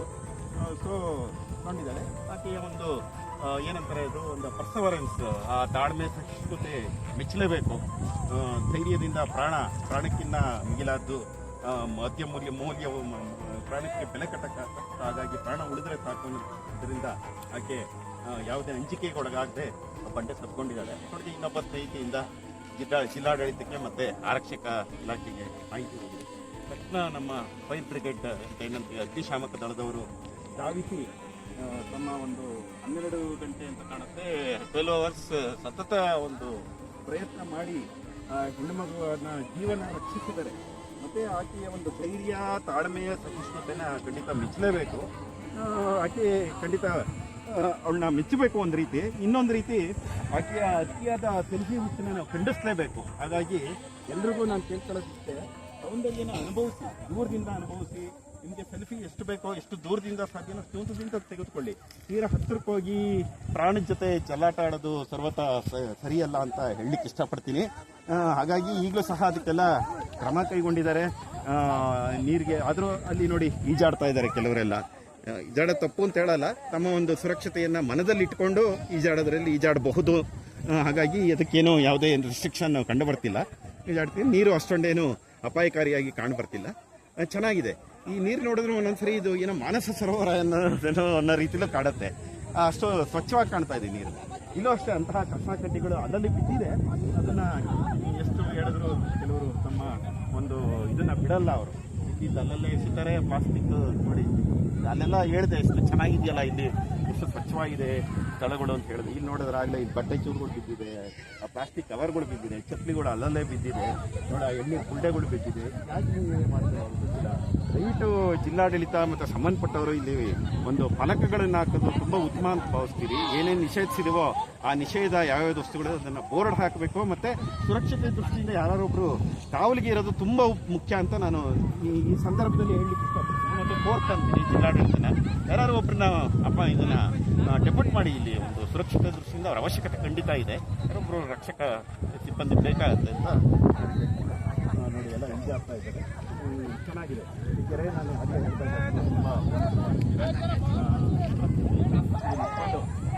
ಸೌಂದರ್ಯವನ್ನು ತಗೊಂಡು ತಮ್ಮ ಒಂದು ಕಿರು ಪ್ರವಾಸವನ್ನು ಸಂತೋಷ ರೀತಿಯಲ್ಲಿ ಪ್ರವಾಸಿಗರು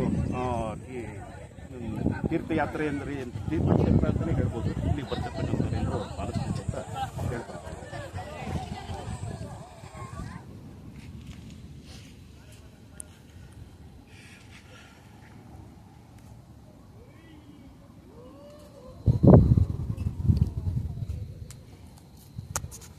ನೋಡಿದ್ರಲ್ಲ, ಇಲ್ಲಿಯ ತನಕ ಈ ಸುಂದರವಾದ ಮಂದಾರ ಹಿಲ್ಸ್ ಮತ್ತು ಮೈದಾಳ ಲೇಕ್ ಇವೆರಡನ್ನೂ ಸಹ ದೃಶ್ಯ ಸಮೇತ ಒಂದು ಈ ಸ್ಥಳದ ಮಾಹಿತಿಯನ್ನು ನಿಖರವಾಗಿ ಅಲ್ಲದಿದ್ರೂ ಸಾಕಷ್ಟು ಪ್ರಮಾಣದಲ್ಲಿ ನೀಡಿದ್ದೀವಿ ಅಂತ ಭಾವಿಸ್ತೀನಿ. ಸೊ ಎಂದಿನಂತೆ ತಾವುಗಳು ಇದನ್ನು ನೋಡಿ ನಿಮ್ಮ ಒಂದು ಲೈಕ್ ಕೊಡಬೇಕು ಖಂಡಿತ, ಮತ್ತು ಸಬ್ಸ್ಕ್ರೈಬ್ ಆಗಬೇಕು ಆಗಿಲ್ದಲೇ ಇರೋರು, ಮತ್ತು ಮುಖ್ಯವಾಗಿ ಇದನ್ನು ನಿಮ್ಮ ಸ್ನೇಹಿತರುಗಳಿಗೆ ಶೇರ್ ಮಾಡಬೇಕು. ಅದೆಲ್ಲದಕ್ಕಿಂತ ಮುಖ್ಯವಾಗಿ ನೀವು ಕಾಮೆಂಟ್ ಮಾಡಬೇಕು. ಕಾಮೆಂಟ್ ಮಾಡೋದು ಭಾಳ ಮುಖ್ಯ. ನಿಮ್ಗೇನು ಅನ್ನಿಸ್ತು, ಇನ್ನೂ ಯಾವ ರೀತಿ ಇದನ್ನು ಇಂಪ್ರೂವ್ ಮಾಡ್ಕೋಬೋದು ಅನ್ನೋದನ್ನು ನಿಮ್ಮ ಅಭಿಪ್ರಾಯ ಸಮೇತ ತಿಳಿಸ್ಬೇಕು ಅಂತ ಕೇಳ್ಕೊಳ್ತಾ ನಾನು ಈಗಿನ ಈ ಕಿರು ಚಿತ್ರೀಕರಣವನ್ನು ಮುಗಿಸ್ತಾ ಇದ್ದೀನಿ. ಮತ್ತೆ ಇನ್ನೊಂದು ಸುಂದರವಾದ ಸ್ಥಳಕ್ಕೆ ತಮ್ಮನ್ನು ಕರ್ಕೊಂಡು ಹೋಗ್ತೀನಿ. ಅಲ್ಲಿಯ ತನಕ ತಮ್ಮೆಲ್ಲರಿಗೂ ಧನ್ಯವಾದಗಳು. ಸೂರ್ಯ, ತಾವು ಇದ್ರ ಬಗ್ಗೆ ಒಂದು ಎರಡು ಮಾತಾಡಬೇಕು. ಈ ದಿನ ಒಂದು ದಿನದ ಪ್ರವಾಸ. ಇದನ್ನು ಸಾಕಷ್ಟು ಮಟ್ಟಿಗೆ ವಿವರಗಳೊಂದಿಗೆ ಹಾಗೂ ದೃಶ್ಯಗಳೊಂದಿಗೆ ನಿಮ್ಮ ಮುಂದೆ ಇಟ್ಟಿದ್ದೇವೆ. ನೋಡಿ, ಇದನ್ನು ನಮಗೆ ಶೇರ್ ಮಾಡಿ ಮತ್ತು ಸಬ್ಸ್ಕ್ರೈಬ್ ಆಗಿ ಅಂತ ಕೇಳ್ತಾ ಈ ದಿನದ ಈ ವೀಕ್ಷಣೆ, ಸ್ಥಳ ವೀಕ್ಷಣೆಯನ್ನು ಇಂದಿನ ಮುಗಿಸ್ತಾ ಇದ್ದೀವಿ. ಧನ್ಯವಾದಗಳು.